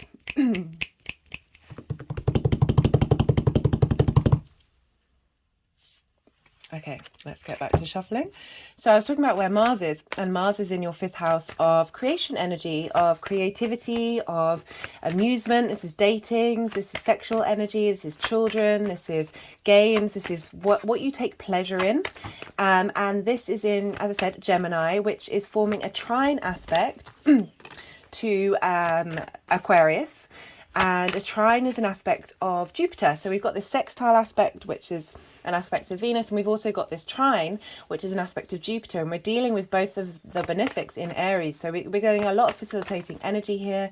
A trine aspect wants to bring wisdom, opportunities, a desire for integration and understanding and expansion, because it's a Jupiter aspect. And so this Gemini and Aquarius energy are trine one another. So they're both of the same element. So they're able to share resources. They're on the same team. So we've got this mutable energy of Gemini, and you've got that fixed energy of Aquarius. So with Mars moving through Gemini, it's been helping you adapt and change and adjust how you look at your motivations for creativity and how that's linked into your sense of self, for those of you with Aquarius rising. And so, as I said, because Venus is in Aries, ruled by Mars, we look to that energy. And so, what's coming up for you in your day to day? Maybe inspiration to be more creative, inspiration to seek out more amusement, more fun, or tap into that creation energy that you have. Like it can manifest in any form, particularly that desire to be stimulated, to engage, to seek new information, to share new information, to be around people, to talk, because of that Gemini energy, and really establish what it is that motivates you. So there's going to be a lot of just ease with your day to day, because Venus and Jupiter are there, and really bringing in this sense of fun from Mars. I like this energy. And because Venus rules two other signs, we look to where those signs are for you, Aquarius rising. So she rules Taurus and Libra, and we have Taurus is in your 4th house. This is your house of your private life, your home, your roots, your foundation, can be linked into parents. And Venus also rules Libra, which is your 9th house of higher philosophies. It could be linked into spirituality, into God, into the universe, just generally how you map out the world, how you map out the universe, and how you find your way in it. It's also linked into long distance travel, and this is going away and living somewhere for a period of time, to where you immerse yourself in a environment that you didn't grow up with. And this is about bringing a new perspective to your philosophies. And it's also linked into higher education, and that is a sense of mastering something that you've already established. Oh, sorry, that's the postman. I just need to go get that. Apologies about that. So where was I? I was talking about mastering something that you've been studying for a while, or having the desire to want to do that.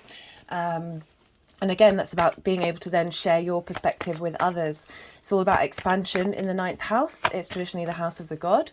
So things may come up in your private life, or in your philosophies and how you look at the world, where Venus is helping you navigate this transit in your 3rd house of, the 3rd house can be a bit overlooked, because it's sort of the things we do. It's not necessarily exciting, but this is all asking you to bring about a sense of excitement, bring about your philosophies into that 3rd house. And and help you also things coming up in your private life that and how you look at your home are all sort of revitalizing and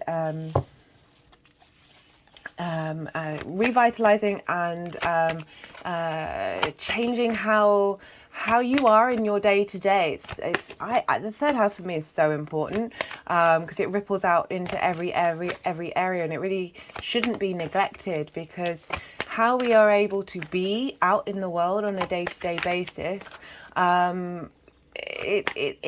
it tempers the rest of our existence. It may feel a bit mundane, a bit dull, a bit boring, but with this energy coming through, there's a lot of fun, there's a lot of excitement happening in that area of your life, and it's helping you transform your big picture and your home life.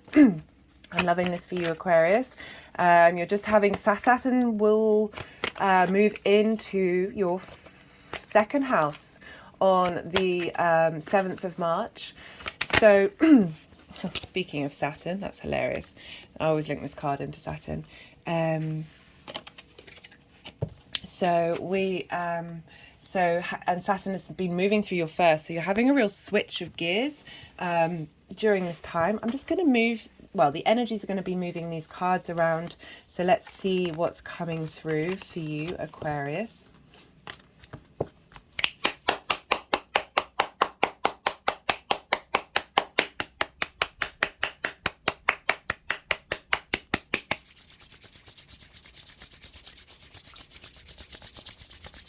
yeah, so Saturn, as I said, is moving into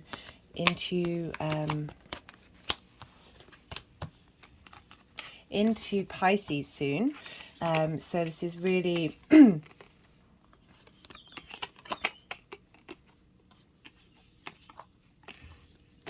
sorry, sometimes when I am channeling, so it's not me moving these cards around, I'm not even really focused on them, that I sometimes, it's quite hard to think, talk and channel at the same time. So I'm just waiting to see what's going on, and whether these end up moving around again.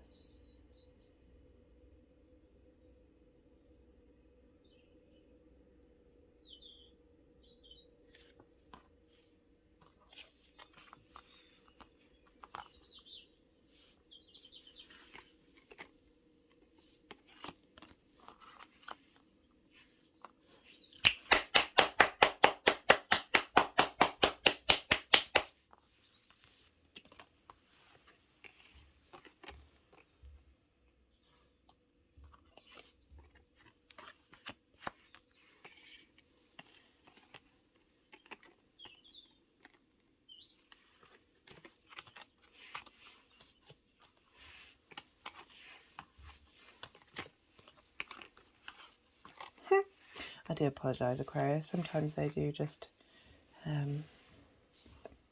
like to be a bit feisty.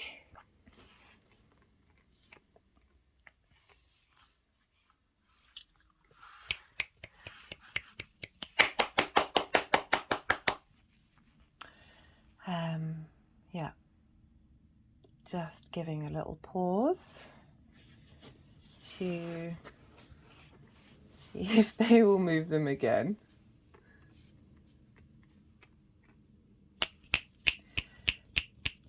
I'm sorry, I really don't want to read the cards again if they then move them around.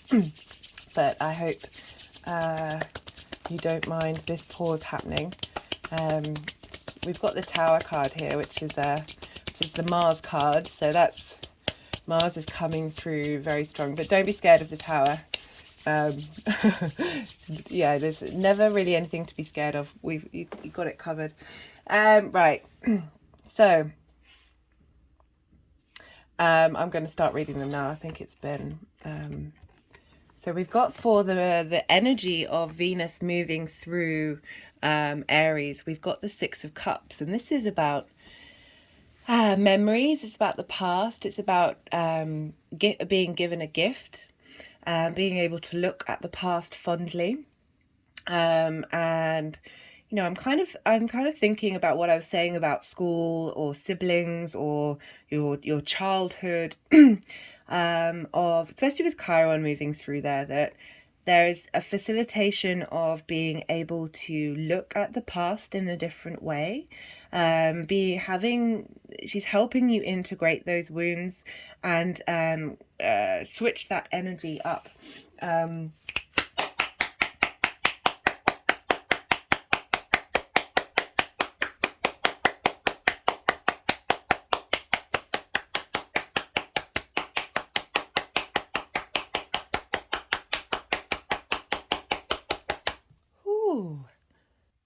There's a real innocence, and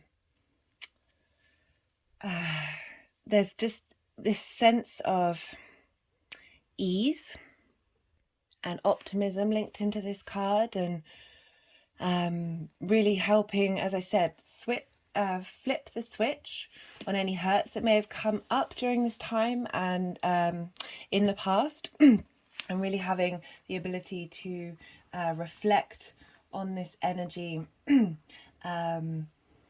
a way that is no longer causing grief.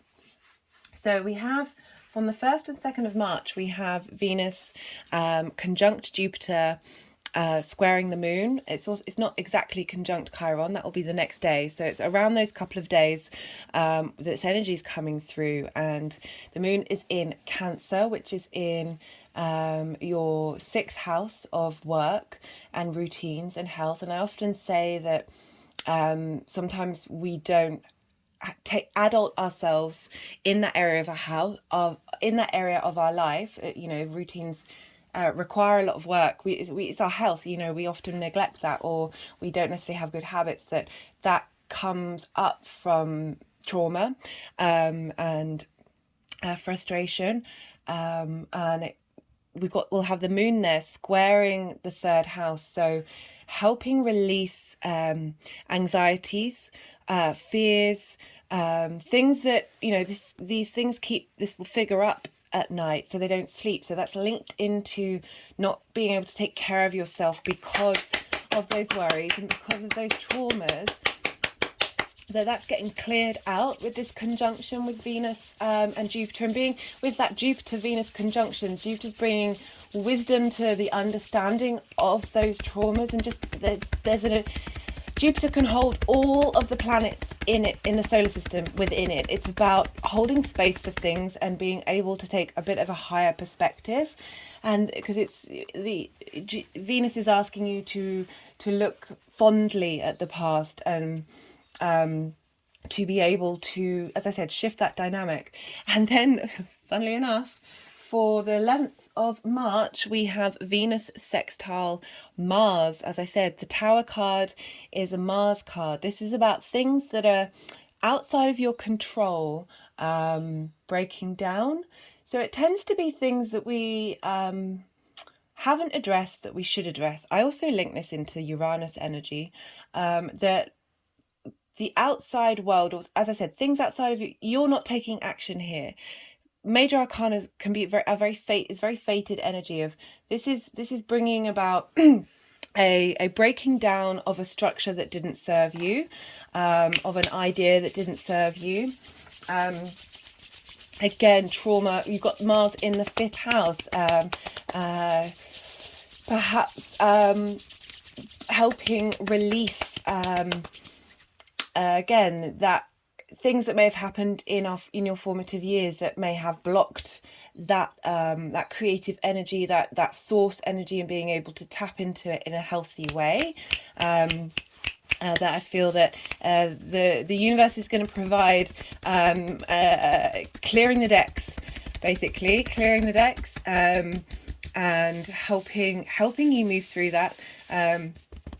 It may feel a bit uncomfortable at the time, but I reckon you're capable of dealing with that, with having had Saturn go through your 1st house and all through the sign of Aquarius, helping you really get a sense of integrity and building strong foundations in that area of your life. That the Tower, if it is something dramatic, isn't going to phase you, and it's only going to facilitate you. Okay, so usually no, okay. So I was just getting some intense energy here. My hand is on this. I've got this 2 dolphins linked into the Pisces energy. And you've got Pisces in your 2nd house of what you value. The sun is there during this time. So it's illuminating how to value yourself and what it is that you put value into. Because then on the 16th of March, we'll have Venus square Pluto in Capricorn, and Capricorn is in your 12th house, your hidden house. The parts of yourself that are a mystery that need unraveling or holding space for. It's a very powerful house. The more we do work on our 12th, the more we can help integrate all the other aspects into our life. You've had Pluto moving through there since 2008, so you've been going through some big transformation. There's also a lot of magic in the 12th house. And so with the Pluto square with Venus in your day-to-day, this revealing of this sort of final message between these two energies, this dominion over your spark of who you are and how you operate in the world. Kings have a sense of authority. This is about passions, creativities, adventure, really giving you a great deal of strength in how you are with yourself, and how that is also interesting. Like King of Wands could be the someone turning up in your day-to-day that embodies the messages that's coming through from Venus and Pluto. That square energy, as I said, it tends to come up in the 3D. So you've got perhaps Pluto showing you the work that you've done with that transit in your day-to-day life, being able to bring a sense of commitment and harmony and passion, deep, intense passion into your day-to-day. That's it from a space of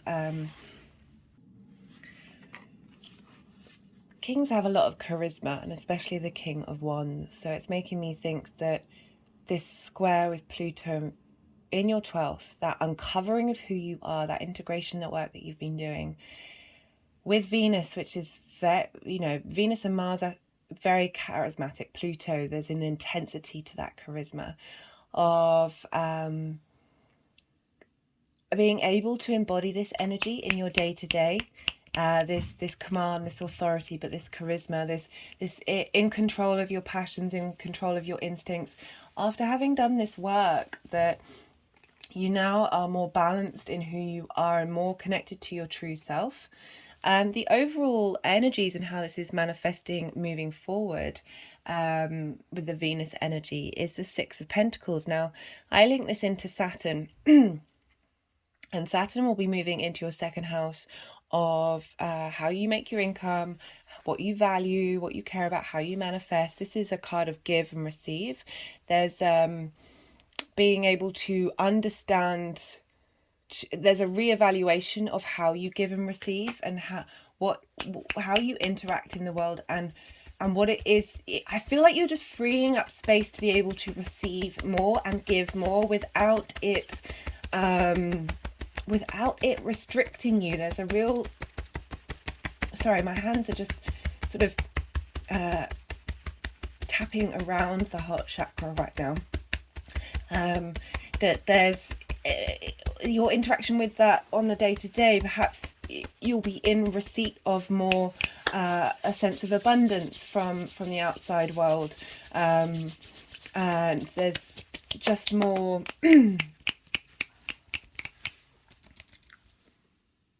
just feel that you're going to be able to receive the gifts from the universe, because I really do see this. It's not just a Saturn card of what Saturn gives to us, but the cosmos, what the cosmos gives to us, and just being able to be in receipt of that from a place of strength and willingness to be open to receive the gifts and the wisdoms from the universe, and that happens in your day-to-day when you go about your day-to-day. Let's pull some clarification cards here for you, Aquarius.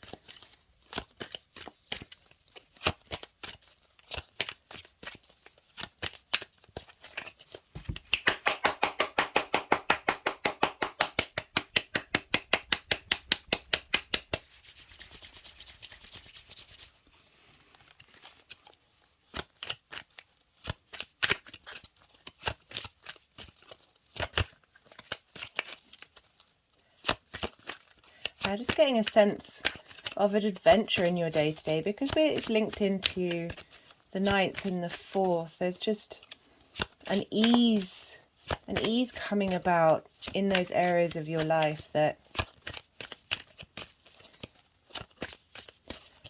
we've got that trine with Mars with Aquarius. So there's a lot, even though these cards may seem like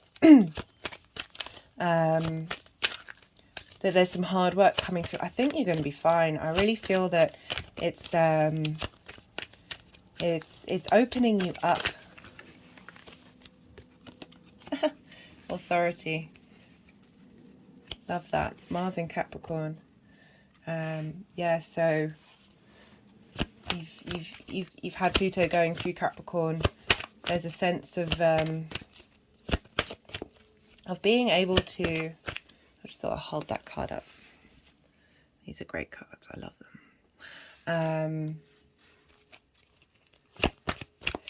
Yeah, I just really feel you're not getting knocked off your perch by being able to receive and being able to give from a sense of authority, of inner self. Like Venus is asking you to tap in and defend your individuality. And apologies. And it feels like the end of this is there's this harmony, this balance of who you are in your day-to-day, and how that ripples out in your home life, and your big picture philosophies of this groundedness. It's Mars in Capricorn. That's longevity. That's taking actions that have long-term consequences, or not repercussions, but like this sense of legacy, this ability to command your own sense of authority in your day-to-day. Okay, they're not.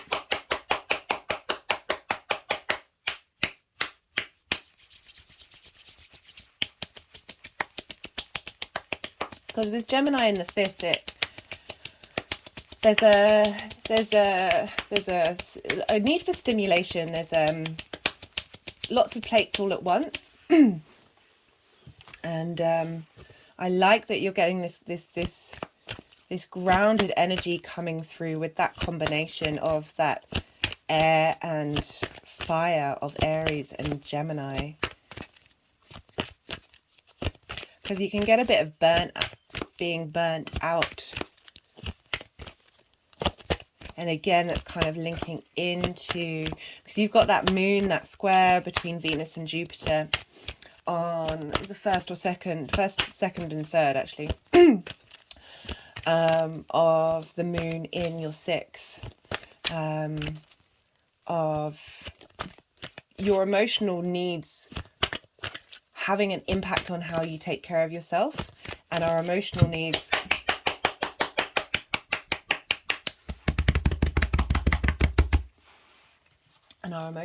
because Cancer is ruled by the moon, our emotional needs and having the moon in Cancer at this time in its own sign is really adding strength to the transformation that can happen as a result of this conjunction. It may not be immediate, it may not be directly obvious, but it's going to be at the very least on a subtle level that will happen.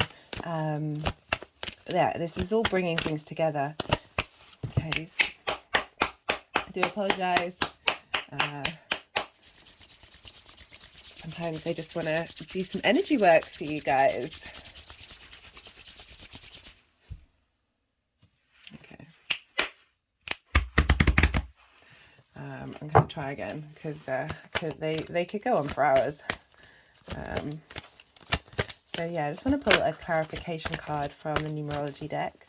I hope that made sense to you, Aquarius.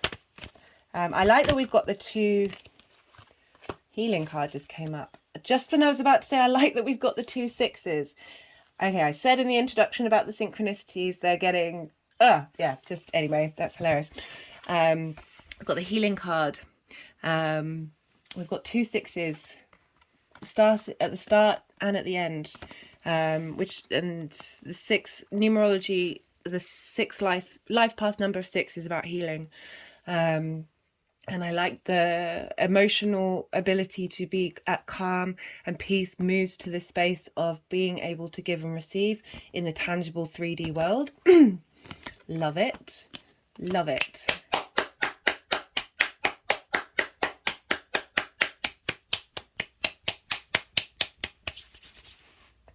Right, one final card I'm going to pull from the first... Whoa, that's too many. That's too many. That's too many. That was the one that wanted to come out. We've got the number 10, Harmony, Bridges, and Joy. It's wanting to go over the Tower card, which is interesting. Do I want to pull a clarification on the Tower card? Let's pull a clarification on that tarot card, because it's interesting. I mean, I did say whatever comes, you're going to be able to deal with it. Like, there's a lot of support here if there's a Tower card moment happening during this time. Aries is starting a new cycle, a new... Okay, so we've got the 5 of Pentacles in reverse here. The 5 of Pentacles is about... feeling left out in the cold. So it feels like this tower, the tower moment is shifting the space so you don't feel supported. You don't feel left out. It feels like there's some inner healing going on here that's helping you move into this space, but there's going to be something that happens that really brings about that change. All this healing stuff, all this integration stuff, love it. Okay, Aquarius, I'd love to hear from you. Do leave a comment and hit that like button if this resonated. Be well until we meet again. Scorpio rising. How are you doing, Scorpio? So you have this Venus transit happening in your 6th house. This is the house of work and health and routines. This can be a bit of a difficult house for those of you with Scorpio rising because it doesn't have a traditional aspect from the 1st house, which means your sense of self finds it difficult to integrate. I think we all find it hard to step up to the plate when it comes to taking care of our health and putting that into healthy routines. But you've got Jupiter moving through there as well as Venus now and Chiron. So it's really helping, giving you a sense of yes to establishing those routines, establishing what it is that you need from your health. It's also linked into work. It's how you it's the work that you do in order to survive and put a roof over your head. So this is helping facilitate your ability to do that, helping bring in opportunities, helping you understand your drive, your motivation to warrior yourself, because it's ruled by Mars. So really getting some really strong fiery energy here to help bring about a new renewal of connection to that area of your life, to be able to find the motivation, find the wisdom and understanding in how you operate, and Venus is coming through to help facilitate that and bring harmony to the work that Jupiter's been doing and Chiron has been doing. Because Aries is ruled by Mars, we look to where Mars is in your chart. And Mars is currently in Gemini, and Gemini is your 8th house. The 8th house is shared resources. That can be these are just flipping out. Energy. Just had a strange energy go up my arm. Energy, time, money, things. It's the interaction between you and the outside world. Shared resources with partners, and it can also be linked into inheritance, be that 3D or 5D collective universe inheritance, as well as on the 3D plane. It's the house of transformation, which is another way of saying death, but we don't look at death in the. It could also. It could be a shift, but I'd rather focus on transformation. Mars moving through there is helping you navigate the actions of the outside world and the shared, and how you interact your resources with the outside world resources, giving that sense of Mars has been through there for a long time now, and really helping find some strength and some courage when dealing with the 8th house. The 8th house is, so the 6th and the 8th house are both what's called in conjunct to Scorpio, whether that's Scorpio rising or any other placements. In conjuncts are like very different perspectives trying to understand one another. This can lead to a bit of frustration, a little miscommunication, some conflict. Whoa, that's 3 major arcana coming out for you, Scorpio. I won't read them until they're all out. And so there's this in conjuncts can feel difficult, but in that difficulty, in that sometimes frustration of being able to see different perspectives that are quite alien to one another, is then being able to find a way of getting them to work together, find a way of being able to juggle those different plates at once, and So this energy is, so we've got this sextile between Gemini and Aries. And a sextile is an energy of harmony. It's about wanting to bring some harmony between these two potentially difficult signs for you, Scorpio. And they are both pointing towards Scorpio. So they're forming what's called a yod. And this is deep transformation. And for Scorpio risings, this is your house of self. This is how you embody. Wow, that's 4 major arcana. Just trying to remember how many cards I'm pulling. Yeah, that's how many cards whoa. This is some powerful energy. Scorpio, you are traditionally ruled by Mars. So, and Mars is, this Aries energy is ruled by Mars. So there's a lot of martial energy coming through, so I'm not surprised we've got a lot of major arcana here. I'm just gonna pause for a second to see if the energies want to move these cards around. So forgive me if I'm a bit quiet. Sometimes I find it difficult to think, talk and channel at the same time.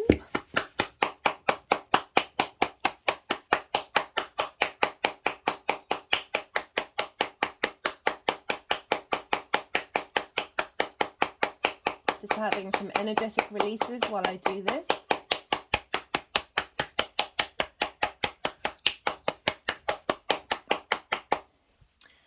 My hands were moving between the sacral chakra, the solar plexus and the heart chakra. Right. I'll wait a little longer to see if they want to be moved around again. But this is some very, very powerful energy. Let's see what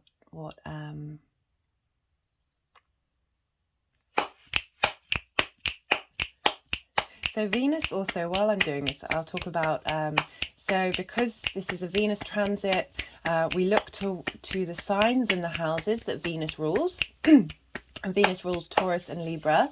For Scorpio, you have Taurus in your 7th house. Scorpio rising, 7th house. This is an opposition. This is the house of the other. This is intimate relationships, both business, personal, romantic, or friendships. And we have Venus in Libra in the 12th house, which is your hidden house, your house of self-undoing. This is where you contemplate the deep recesses of who you are and bring things to light that may be hidden. And the more we do work on the 12th house, the more we integrate the parts of ourselves that may feel unseen, the more we're able to level up and turn into new cycles. So things may come up in those areas of your life, the 12th and the 7th, or for just the Scorpio energy, wherever those houses fall, that are going to give some clues and helpful assistance, and they'll be, that energy will be incorporated into this Venus transit. And yeah, so let us begin, because they haven't moved these around, so I'm going to go with this is where they want to be. So we have for Venus moving through Aries, the Hangman in reverse. So the Hangman upright is about pause, it's about limbo, it's about finding a different perspective in order to receive wisdom. And in the reverse position, it's about having been in receipt of that wisdom, of it being able to then go about your day, go out in the world, integrate that wisdom into your day to day. And with the 6th house, it's about applying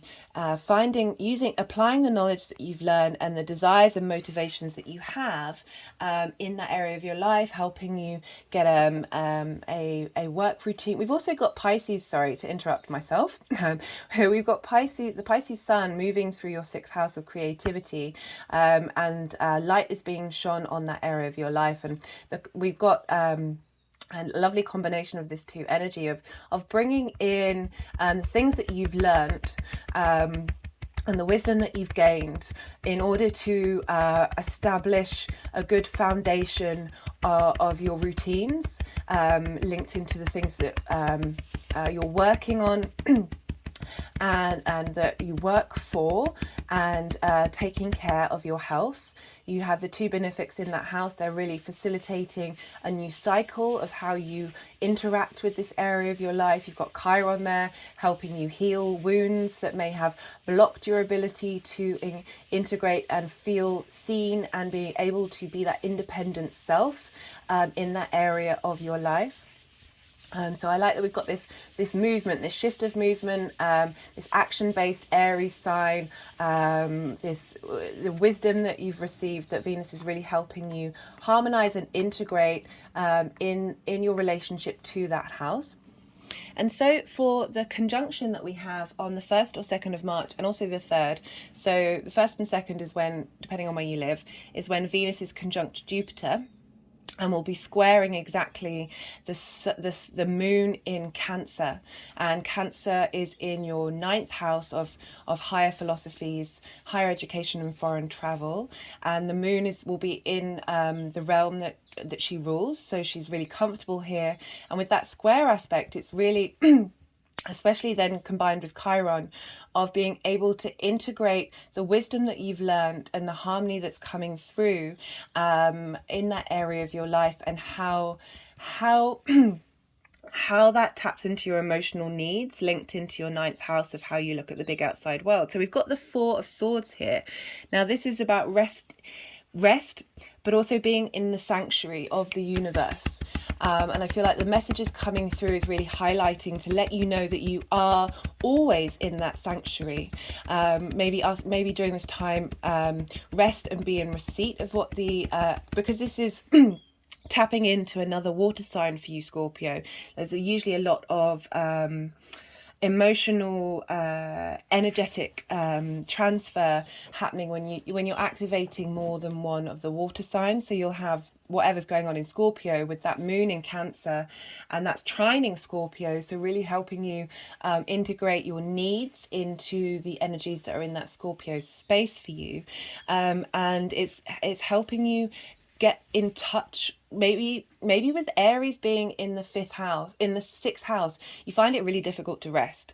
You find it really difficult to feel that you are that you are in a place of sanctuary at all times. And I feel that these benefics that are wanting to bring about they're yes planets, they're wanting to bring opportunities and a sense of harmony and balance, and really trying to facilitate who you are and give you comfort.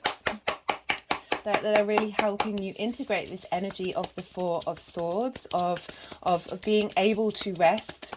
As I said, with Aries in the 6th, you may burn yourself out by doing lots of things all the time. And even if you're still motivated to do all those things, you're able to hold space at the same time of being still and feeling rested. I mean, you may feel invigorated and that sense of having a good night's sleep, despite the fact that you're doing all these things. I like that that's coming through. And then we've got 3 other major arcana. This is quite something.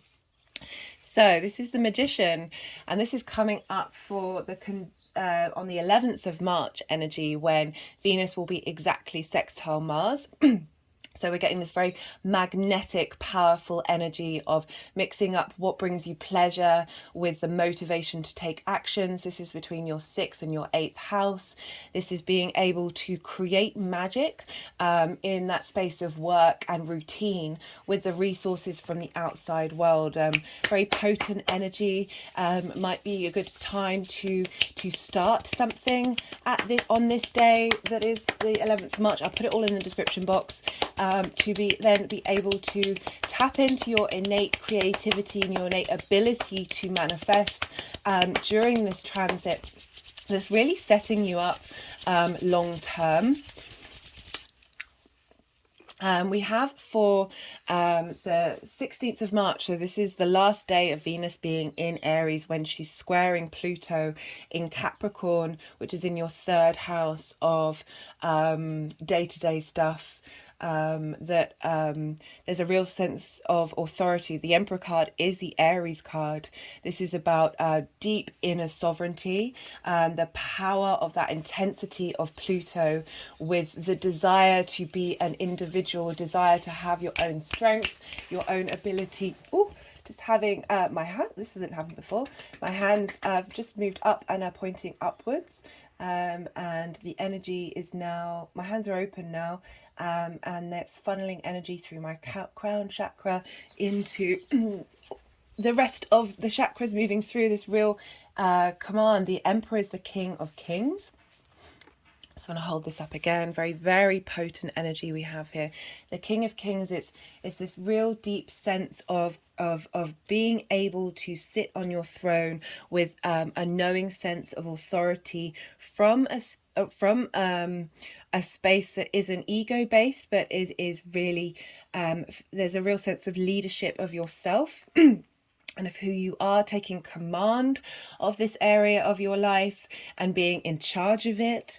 It's as I said, really getting you to tap into your, providing the energy of integrating those higher perspectives that you have with the moon in Cancer in your 9th house, with that 6th house, of being able to create this energy of tapping into your self-possession, tapping into your inner sovereignty. And remember that you are able to handle whatever comes your way with competence and skill. And the final card for how the energies are going to manifest long term is the World card. This is having done the work, having moved through the space. It's the final card in the major arcana.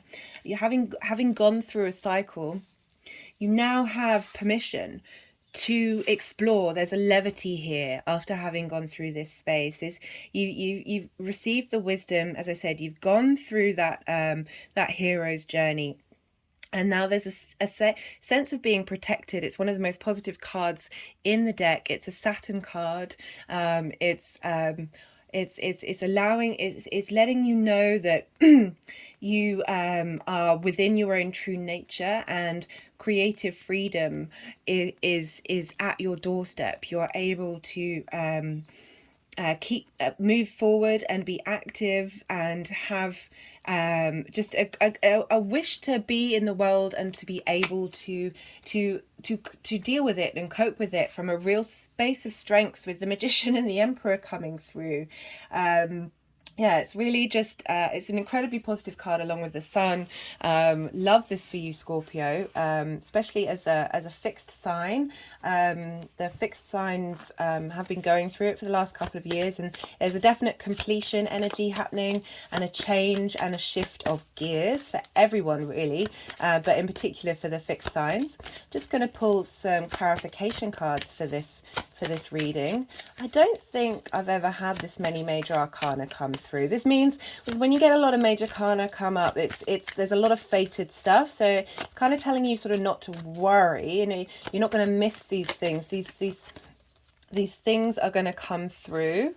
So we've got devotion, we've got Saturn in Libra, and we were talking about the 12th house where you have Libra, and Venus loves devotion. She not only quite likes you to devote some time to her, but also to yourself, and by taking care of yourself and cleansing yourself, bringing joy to yourself, you are providing devotion to you as well as to her. And she's put it over the card for the sextile with Mars, which is interesting. Let me think about that. Let me see if anything comes up straight away. Devotion to your magical practice, devotion to your ability to manifest, having faith in it. You know, with that Libra coming up, highlighting the work that you're doing, or that may come, highlighting the things that may come up in your 12th house, and spending time devoting understanding and compassion to them, releasing them, integrating them, having them be seen. The more we do that, the more we're able to manifest. Just had an energetic release with that. Let's see what else wants to come through for some clarification cards. This is the Numerology deck. So we've got environment. Yeah, again, really highlighting that there's a shift in how you work in the world. There's an ease, there's a command, and there's a magic here that's bringing about a sense of just got the Hierophant come through. Wisdom, understanding, mentoring. This is the First Light Tarot. This is about acknowledging the signs that the universe puts up and interpreting them, and having a deep sense of wisdom in the cosmos of there's a real felt knowing. This is Taurus energy. This is embodiment of the wisdom that you have received with this Hangman turning upside down, and now really being able to be what I love about this tarot deck is it's the guru, and I say that as you are your own guru. We shouldn't look to other sources as the only way of connecting to source. It's all about learning to be your own inner guru and seek and acknowledging the initial spark of the universe within you, which is that Aries energy, that you have the strength, the ability to tap into source, to be able to be your own Hierophant, to be able to bring yourself wisdom and understanding into the world. It's going over those two aspects, the square with Pluto and the sextile with Mars, of really helping solidify your ability to have that sense of authority in your own wisdom. Love that for you, Scorpio. I really hope that helps, and be well until we meet again. I do apologise, Capricorn. I accidentally skipped to Scorpio. Capricorn rising. How are you doing, Capricorn? You're having this Venus transit move through your fourth house. Your fourth house is the home, your private life, the things that you do when you're alone. It's your parents, your ancestors, your foundations. You've had Jupiter move through here. You've had Chiron there for a while, helping dig up wounds linked to the home. This is where a lot of our trauma can be found. You've now got two benefics moving through here. There's a lot of fire energy. You may feel very motivated in your private life, in your home, to get up and do. I've certainly found this Venus energy to be very proactive, which is wanting you to stand up for yourself in your home. And I like all of this combined energy, these benefics with Chiron, really helping facilitate the healing process that you've been going through in your home. With Jupiter moving through, there's a potential need for expansion, for growth in that area of your life, wisdom coming through, and now we've got Venus bringing some joy, bringing a bit more harmony, but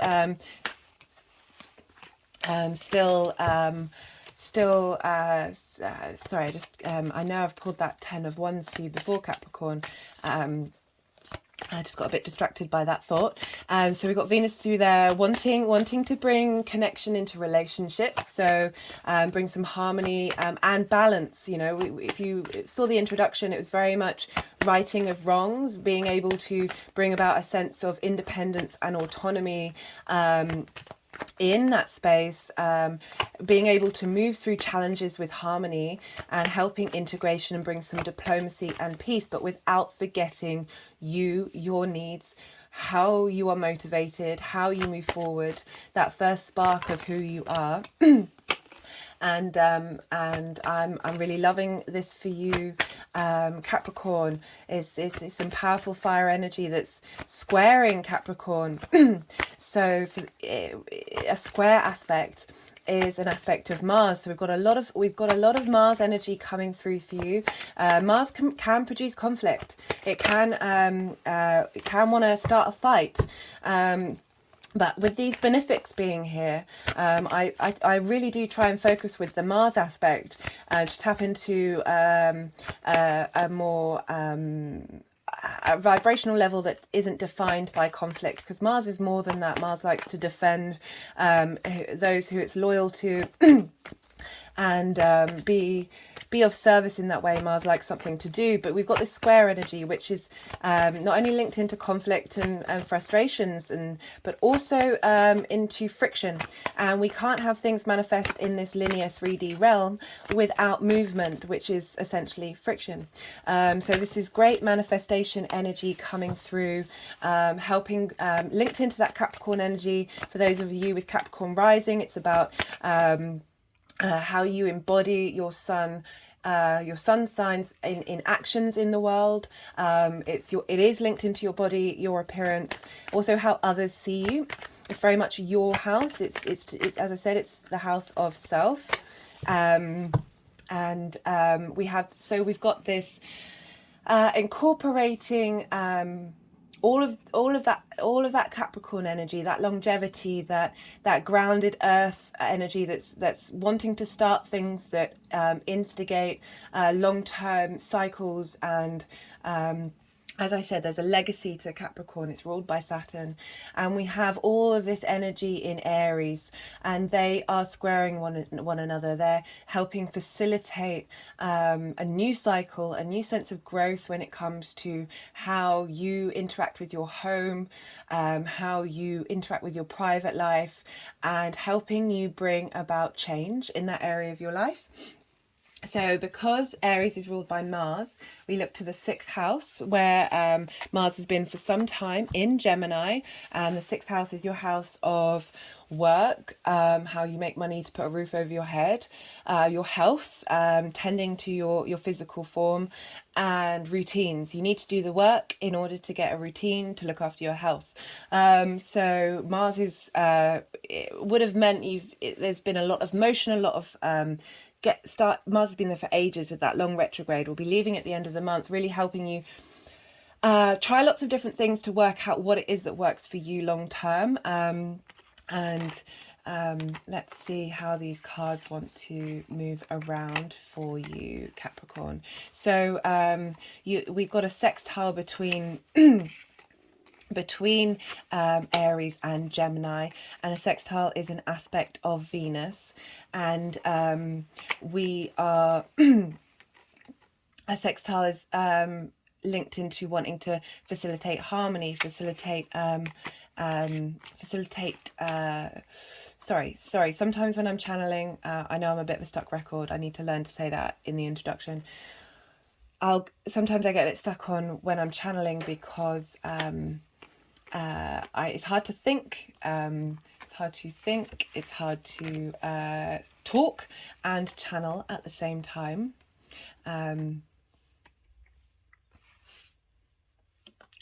Because I want to be certain that what I'm doing is what the energies want me to do, rather than getting clouded up in speaking.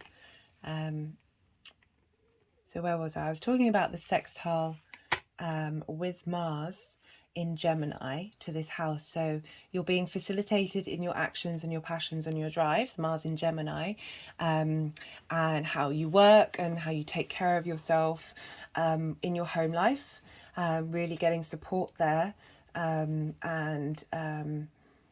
some magnetism when Venus and Mars work together, and yeah, really enjoying that energy. So because this is a Venus transit, we look to the houses and signs that Venus rules in your chart.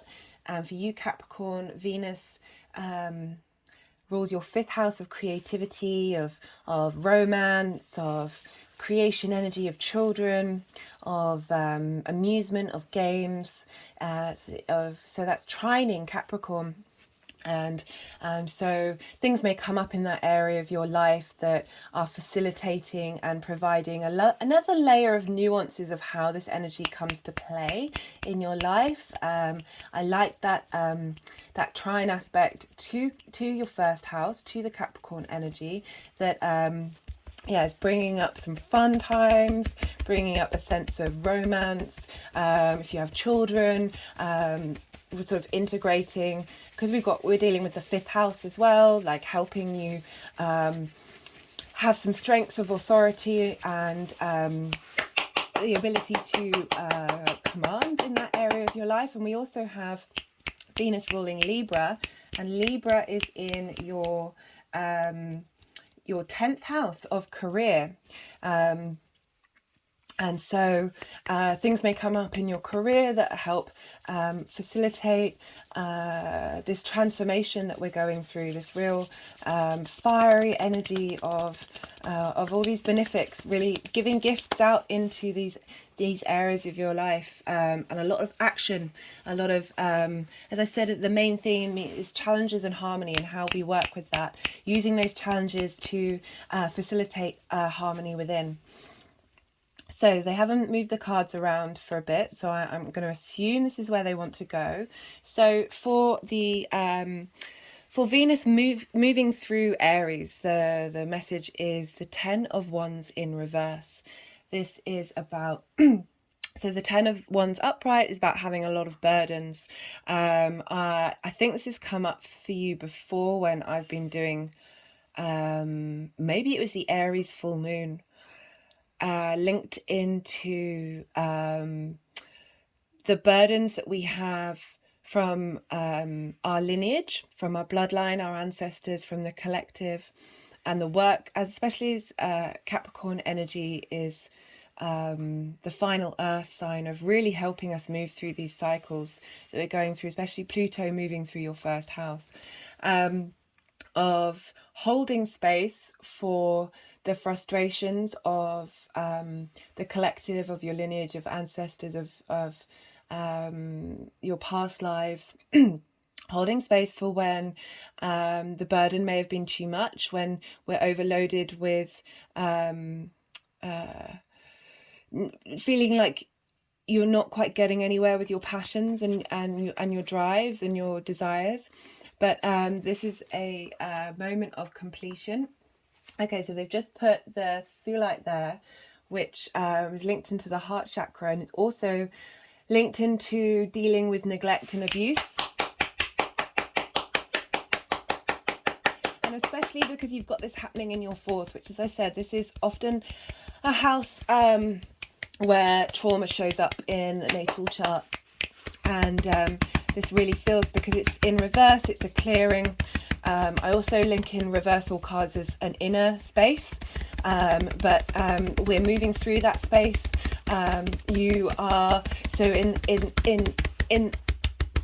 the card, there's a house at the end of the path that, you know, sometimes things need to take a lot of effort, need to take a lot of burden, but there is rewards at the end of it. There's a place to rest at the end of it. I'm getting that these aspects of trauma that have hindered past passions, not only of yourself, but, as I said, all those other lineages that through neglect and abuse have been frustrated and hindered, are being cleared at this time. Aries is a new cycle. Jupiter started a new cycle. We're going to have Saturn and Neptune in a couple of years move into there, and that is going to be, woo! That's some big energy, but we're not there yet. But Aries is the first zodiac sign, so it's all about shifting gears, facilitating this healing. Chiron's there as well, with these two benefics moving through at this time of great change.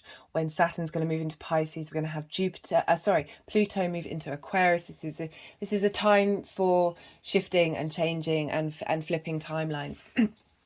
So we have, for the conjunction with Jupiter, Chiron in Aries on the 1st and 2nd and 3rd of March, we have this with a square to Cancer, with the moon in Cancer. So this is a square between your 4th house and your 7th house of intimate relationships.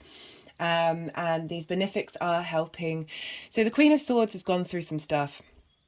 She's weathered the storm. Her head is above the clouds, which means she's looking from a higher perspective. There's there's a sense of facts and taking in, there's a logic, there's a steeliness to the Queen of Swords, there's a real strength to the Queen of Swords. I feel there's a command. She's not really mincing words, she's getting to the point. I feel that you're able to speak your truth at this time, in those areas of your life that are facilitating, you, as I said, you've got these benefics here. They want you to grow and to be in harmony with yourself. Okay, interesting that she's just gone over those 5 of Wands, which is coming up for that Pluto energy.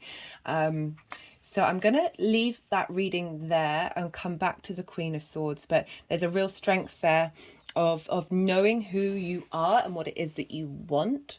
And we have for the sextile, exact sextile on the 11th of March between Mars and Venus. And this is a new emotional connection. This is a lease of life. Aces are incredibly powerful. There are new portals, if you see in the background, portals into a different space.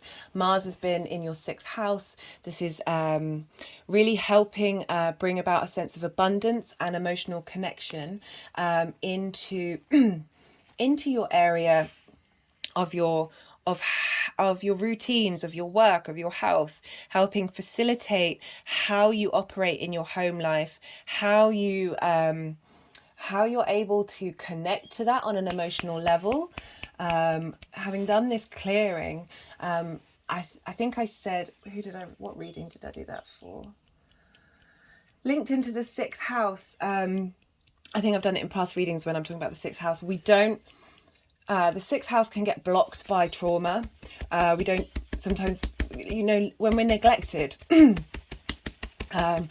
we then recreate that neglect in ourselves because it's a love language that we've learned. Oh, just had an energetic release there.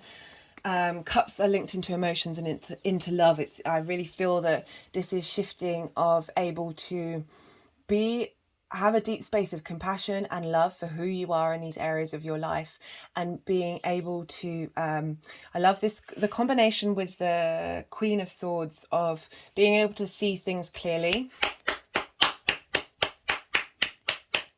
and having love for yourself and have that overflow, and how when we connect and release these things, the other areas of our lives get into more of a flow with who we are.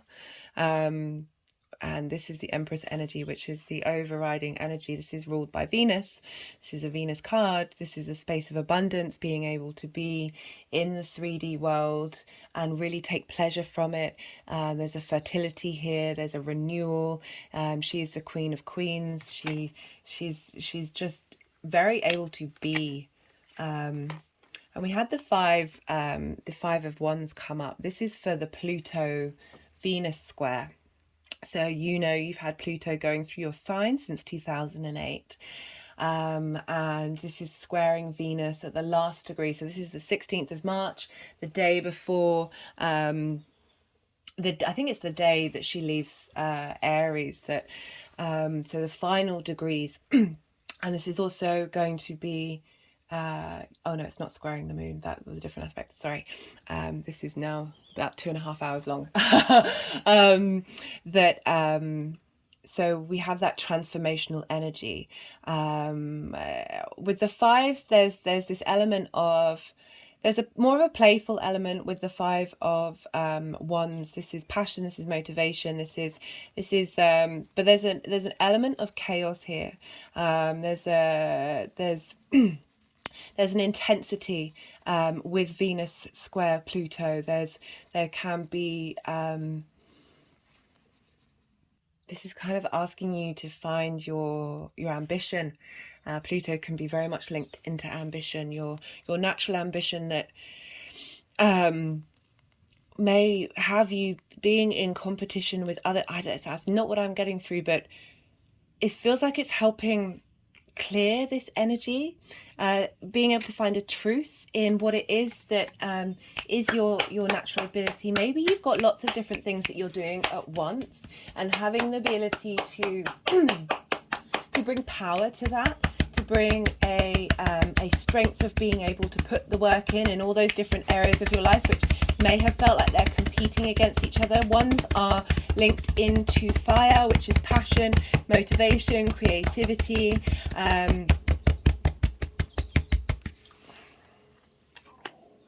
It's you've got the 10 of Wands and the 5 of Wands. It's sort of a release of some of the burdens, and the ones that are left there's a playfulness to them. There's an ability to harness the desires of Venus with the deep intensity of Pluto, and being able to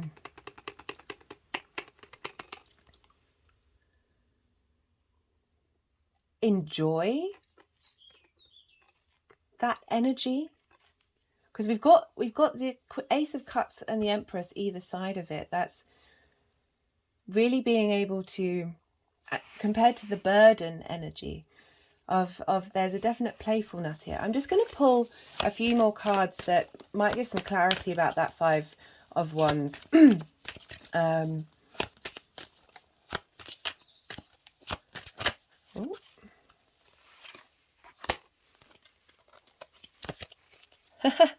We've got the Venus in Aries card, the Lust card.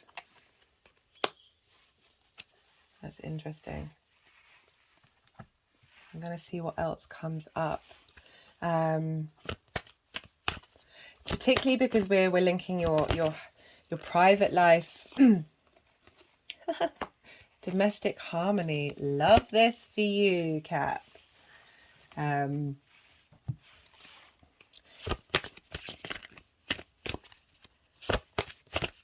Because we're sorry, I've just put whoa. Okay, we've got the Judgment card.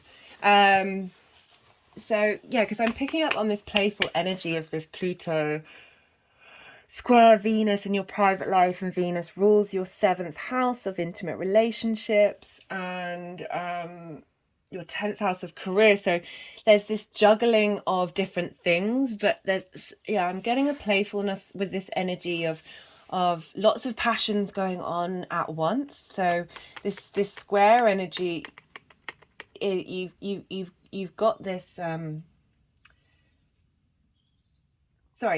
and 10th, not 7th, but 5th is very similar to 7th. So that passion, that it's sexuality, it's also children, but and creative energy.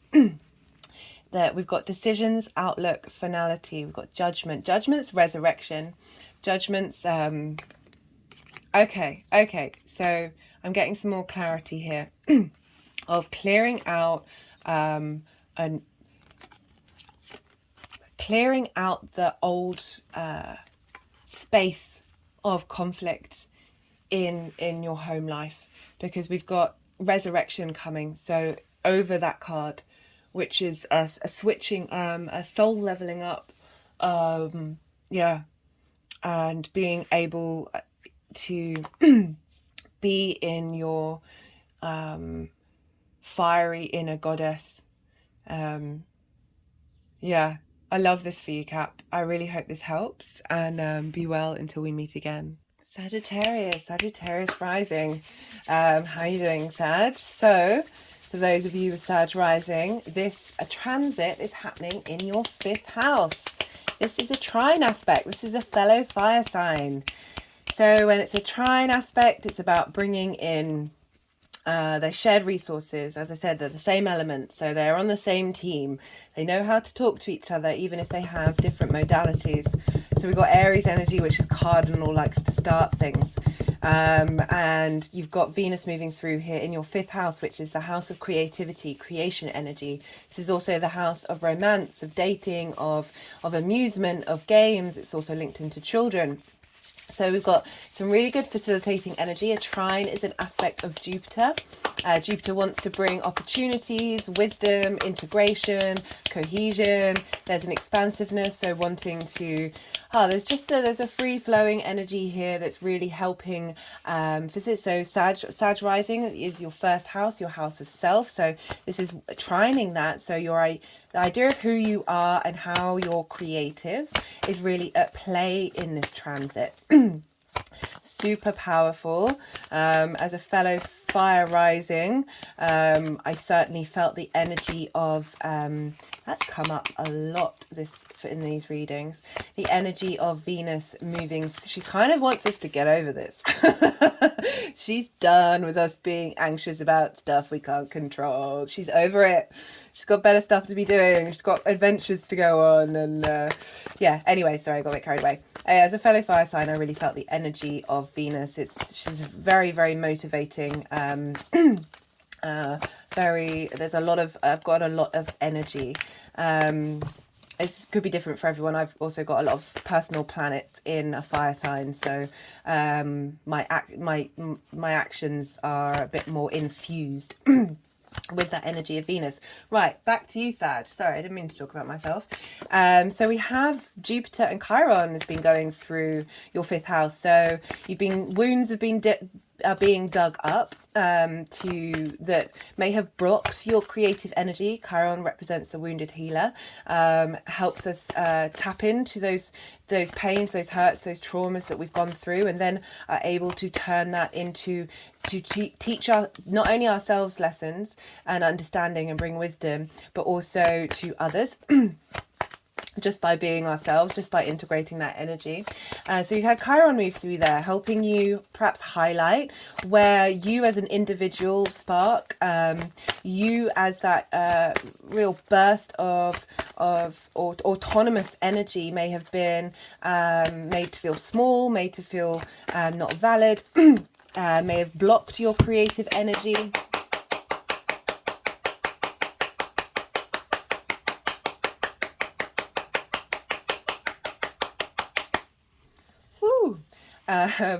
And we've had Jupiter moving through there, helping bring about wisdom and understanding, wanting to bring about opportunities, a sense of abundance, a sense of universal truth to those wounds that you've been learning about. Jupiter started a new cycle, helping bring about an ease and flow, a sense of, as I said, a sense of wisdom to that, to help integrate those wounds. And now we've got the second benefic. We've got both benefics in the same sign, in your house of creativity and fun. It may be that when you've been out and about having fun, you may have met somebody who has that Jupiterian generosity energy, that sense of adventure, that sense of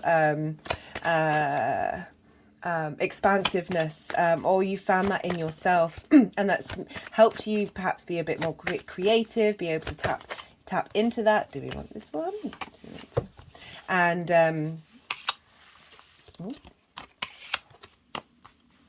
okay, I don't think you can see this off camera, but they're just wanting to be funny and move the cards around. Okay, they haven't done this before I finished reading. I do like the having the King of Swords and the Nine of Swords. Let's carry on pulling some more cards. So I'm pulling 5 cards in total. So where was I? I was talking about now Venus moving into Aries. So the 5th house for Sag rising is Venus's joy. This is the house of good fortune. She loves being in this house. This is playtime. This is creative. She's connected to the arts. She's connected to passion. She's connected to joy. And here she is in this sign that I said in the introduction is the sign of her exile, but she's in a house that she loves being in. So there's a real sense of her wanting you to harmonize who you are and what you are, and really hold on to that strength, that real determination to be self that is Aries, and to help you connect to your pure creation source. Just had some movement in the sacral chakra, which is where we hold our creation energy. And yeah, loving this for you, Sag. And because Aries is ruled by Mars, we'll look to where Mars is, and Mars is in your 7th house of relationships in Gemini. This is intimate relationships. This is business one-to-one relationships. This is friendships. This is romantic relationships. And so Mars has been going through there for some time. We've had that long retrograde. Mars will be leaving at the end of the month. Mars has been helping us work out what we want to stand up for, how we want to be motivated in terms of our one-to-one relationships. There may have been some conflicts, some issues during that retrograde. You may have felt a bit stuck, things not moving forward. But now we've got this transit with Venus, and when Venus and Mars work together, there's a real magnetism. There's a real sense of bringing both passion and desire together. And it's connected to your 7th house, and Venus is very much connected to how we connect with people in our relationships.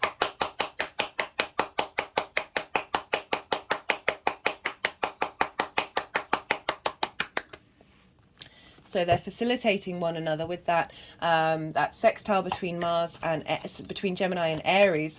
So we've got that harmony, that ability, that desire to want to connect coming through. So things may come up in your 7th house. What Mars is doing is going to affect your 5th house. So the work that you've been doing on that in your relationship area is going to facilitate how creative you are, how the kind of fun that you want to have, and what really is important to you in that area of your life.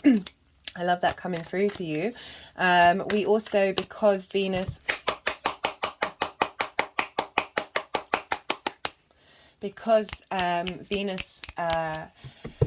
rules 2 signs, we look to those and what houses they are in, because what happens to the ruler happens to the houses. So this big transformational fire energy, you have Venus ruling your 6th and your 11th. So we have the 6th house, which is the house of work, health and routines. And we have the 11th house, which is hopes and dreams, alliances and groups, friends, big group. Like it's rather than one-to-one relationships, it's the resources of those groups. So things may come up in those areas of your life. I feel like the work that happens during this time is this real desire for you to be in an autonomous state, is helping you work through how you take care of your routines, how you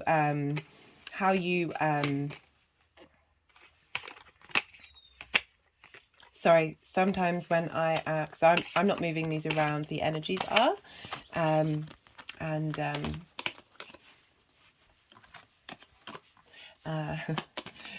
sometimes it's hard for me to think, speak and channel at the same time.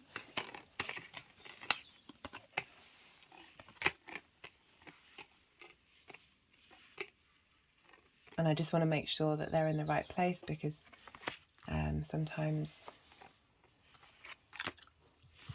they have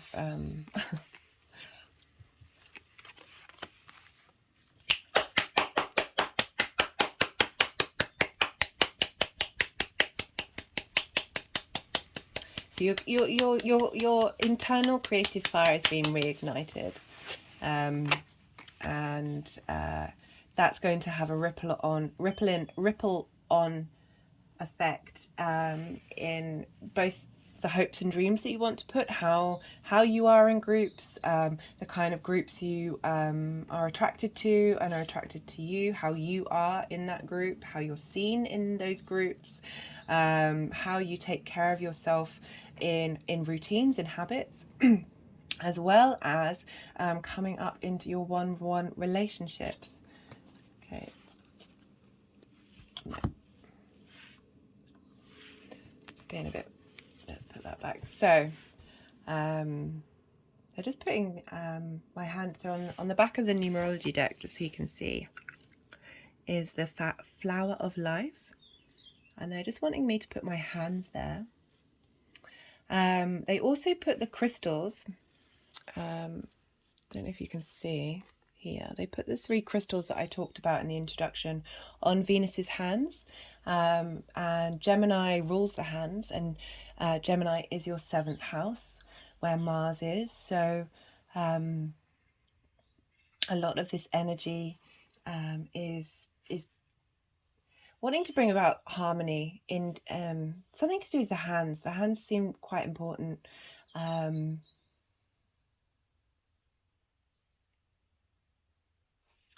Let's see if something else comes through later. So we have, I'm assuming these are where they want to be now. So we have the 9 of Swords in reverse for Venus in Aries. So this is saying you, so this card's all about worrying about stuff that you can't control, having sleepless nights by it, not being able to take care of yourself properly because of this anxiety. And in reverse, it's a clearing out of that energy. It's a moving through that space, and being able to navigate.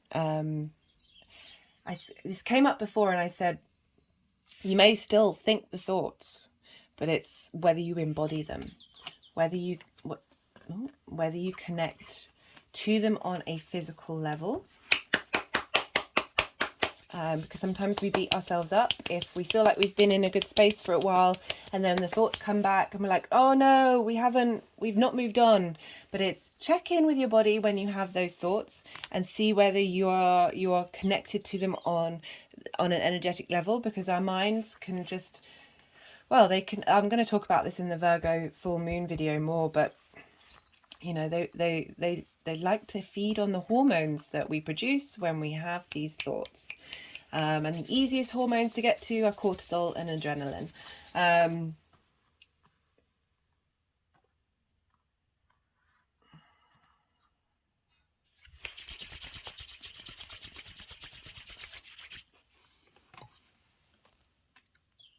Love that.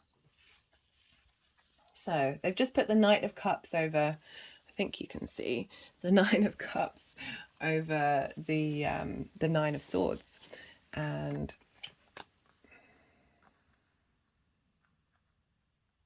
okay, so Venus is kind of taking it in her hands to help you release these anxieties. I love that. She's holding space for you. She is the defender of your space right now.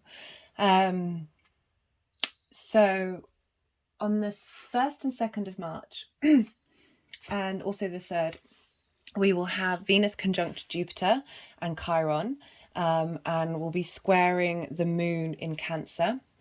Cancer for you is in the 8th house of outside resources. So we've got the 2 benefics coming together with Chiron, really helping, as I was saying, facilitate healing those wounds, helping reignite your fire. Let's just have the take that song come into my head. I won't sing. I won't murder it.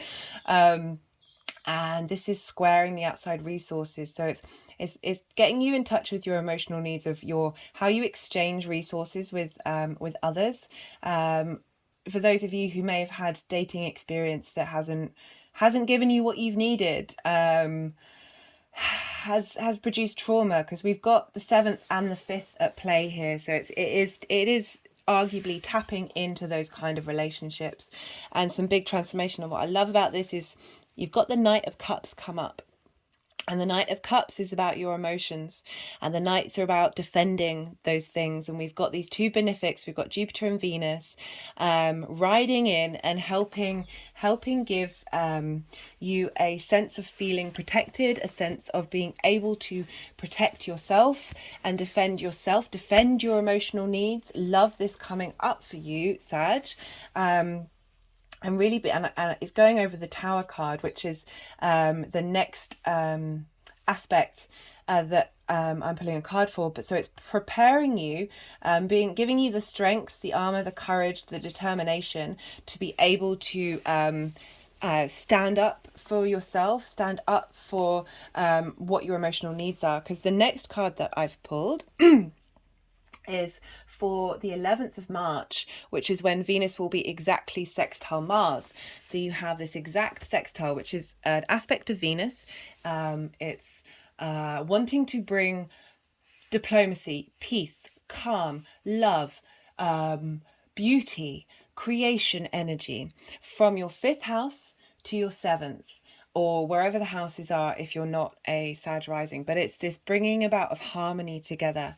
But this is a Mars card. This is the Tower card. This is a major arcana, and this tends to mean that the energy is a bit more fated. It's less flexible. Something's going to happen that's going to pull down a structure that did not serve you. And you have the strength to be able to withhold that and not be scared by what's happening, because with the Tower card, it's pulling down things that, as I said, don't serve you. You may not have been doing yourself, or not quite being able to see the wood from the trees of knowing. It may have felt comfortable. Sometimes it's comfortable structures that fall down, that haven't served you. I really also link that card into Uranus energy. So this is happening the 11th of March, but it's a sextile energy. So it's facilitating harmony. It's bringing about future peace and calm. And so the next card that we have for this is for the square with Pluto that's happening on the last day of Venus being in Aries, when she'll be at 29 degrees. Pluto will be 29 degrees of Capricorn. Capricorn's in your 2nd house of your values. And how you manifest things. And I love this combination between the square between the 2nd house and the 5th, because square aspects are about bringing things into 3D, bringing things into manifestation. There's a real getting things in motion with square actions. There's also an element of conflict. There's an element of competition potentially. The 7 of Wands is very much about being on higher ground, but having to defend yourself. But there's real power in this 7 of Wands. There's real strength. You know, this is a success card. You may have had to maybe it's highlighting that feeling as if you're competing against others, but you don't need to, because you're on the higher ground. There's a playfulness here with the competition, but you're head and shoulders above the rest. This Venus Pluto square is helping consolidate how you value yourself, helping you realize that you are head and shoulders above the rest, that you have there's a reason why you're there. You do things in the way that produces authenticity and has standards, and is able to keep, like in this figure they've got odd shoes on. So despite having these odd shoes on that may give the impression of not being competent in this area, but you are head and shoulders above the rest, as I keep saying. This is there is an element, as I said, of competition, but I really feel like this is helping. Pluto and Venus are helping you see that you have a place of strength, and you don't need to second guess yourself. Yeah, love this. And then we have, for the final, how these energies are going to manifest long term, is the King of Swords. There's this I wouldn't normally do this, but as we're involving the 5th and the 7th house, this could be somebody come into your life that there's a real and it's an air sign as well, and you've got Gemini in the 7th house, but I don't want to limit anything, but I am going to say it. It could be someone come into your life who is in command of themselves, is command in the way they think, is sure of themselves, is able to speak their truth, and wants to connect with you because of this clearing of what's happening. Or this is you feeling sure, because this is the jump from that to this. I think in one of the other readings it was a 9 to a queen, the 9 of Swords to the Queen of Swords. There's moving from this anxiety space, this losing your sense of who you are and what you're doing, and being consumed by this anxiety, to the king, who's really, really damn sure of his ideas, damn sure of the energy they're putting out, knows what they're doing, knows what they're talking about, isn't phased, isn't it's also very different energy to this. Like, the king isn't in competition with anybody. The king knows they're sitting, they have the higher perspective, that they have the higher ground, that they are competent in what they're doing and what they're saying and who they are. You know, there's a real strength of character coming through with you, Sag. You know, you've been going through it with Mars in your 7th house, and there's potentially been a lot of conflict, and now there's resolution coming through. Oh, just had a big energetic release there, because of this energy with Venus in a Mars-based sign helping facilitate what Mars has been doing.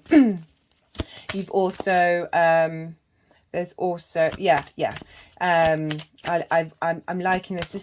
It's understandable that there's some complex cards coming through because of the transit that you've been going through, but there's a real strength of bringing harmony to yourself and your creative energy that perhaps you've not been able to see because of this transit with Mars going through your 7th, that may have questioned your motivations about things, questioned your motivations of others, because it's very much an other house of how they're behaving, and it all being a bit confusing and a bit frustrating. We've got the music card. That's interesting. So I feel like that's asking you to get into the rhythm of your own self. So I was talking about Mars and square energies, and music can only exist through vibration. Sometimes we forget, and you've got this in your 5th house of creation energy. Sometimes we forget the song. Was it Relight the Fire? That we forget our own song. We forget of our own natural rhythm, and yeah, that's an interesting one to come up, but totally makes sense. This is really helping you tap into who you are, what you are, and how you want to create in the world. Love that. Ooh. Assertion, Sun in Aries. Where does this one go?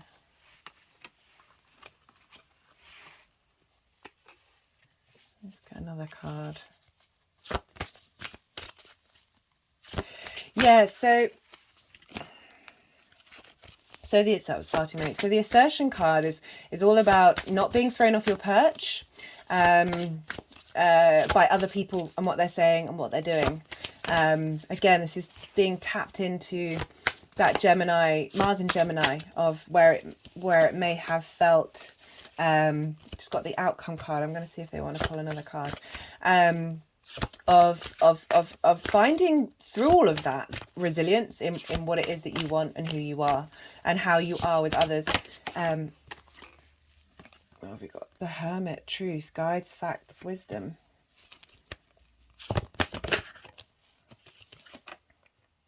Battle, good versus evil. That definitely feels like, with that Gemini, Mars in Gemini moving through there.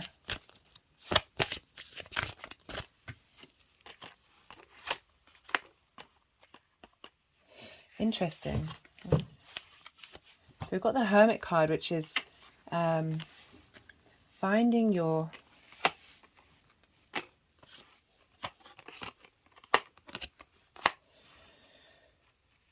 Okay, maybe you're going to be going on a bit of a journey because the Hermit card goes inward. And in the traditional Rider-Waite, has the star in its lantern. It's about finding and refining and learning about your own inner self. Love that. Okay, they're just really tapping quite hard on outcome, King of Swords. Okay, interesting card. So the assertion card, as I was saying, it's like not falling into this space, not giving a damn. being you, and going your own path. We all have our own natural rhythm. We all have our own song. Ooh.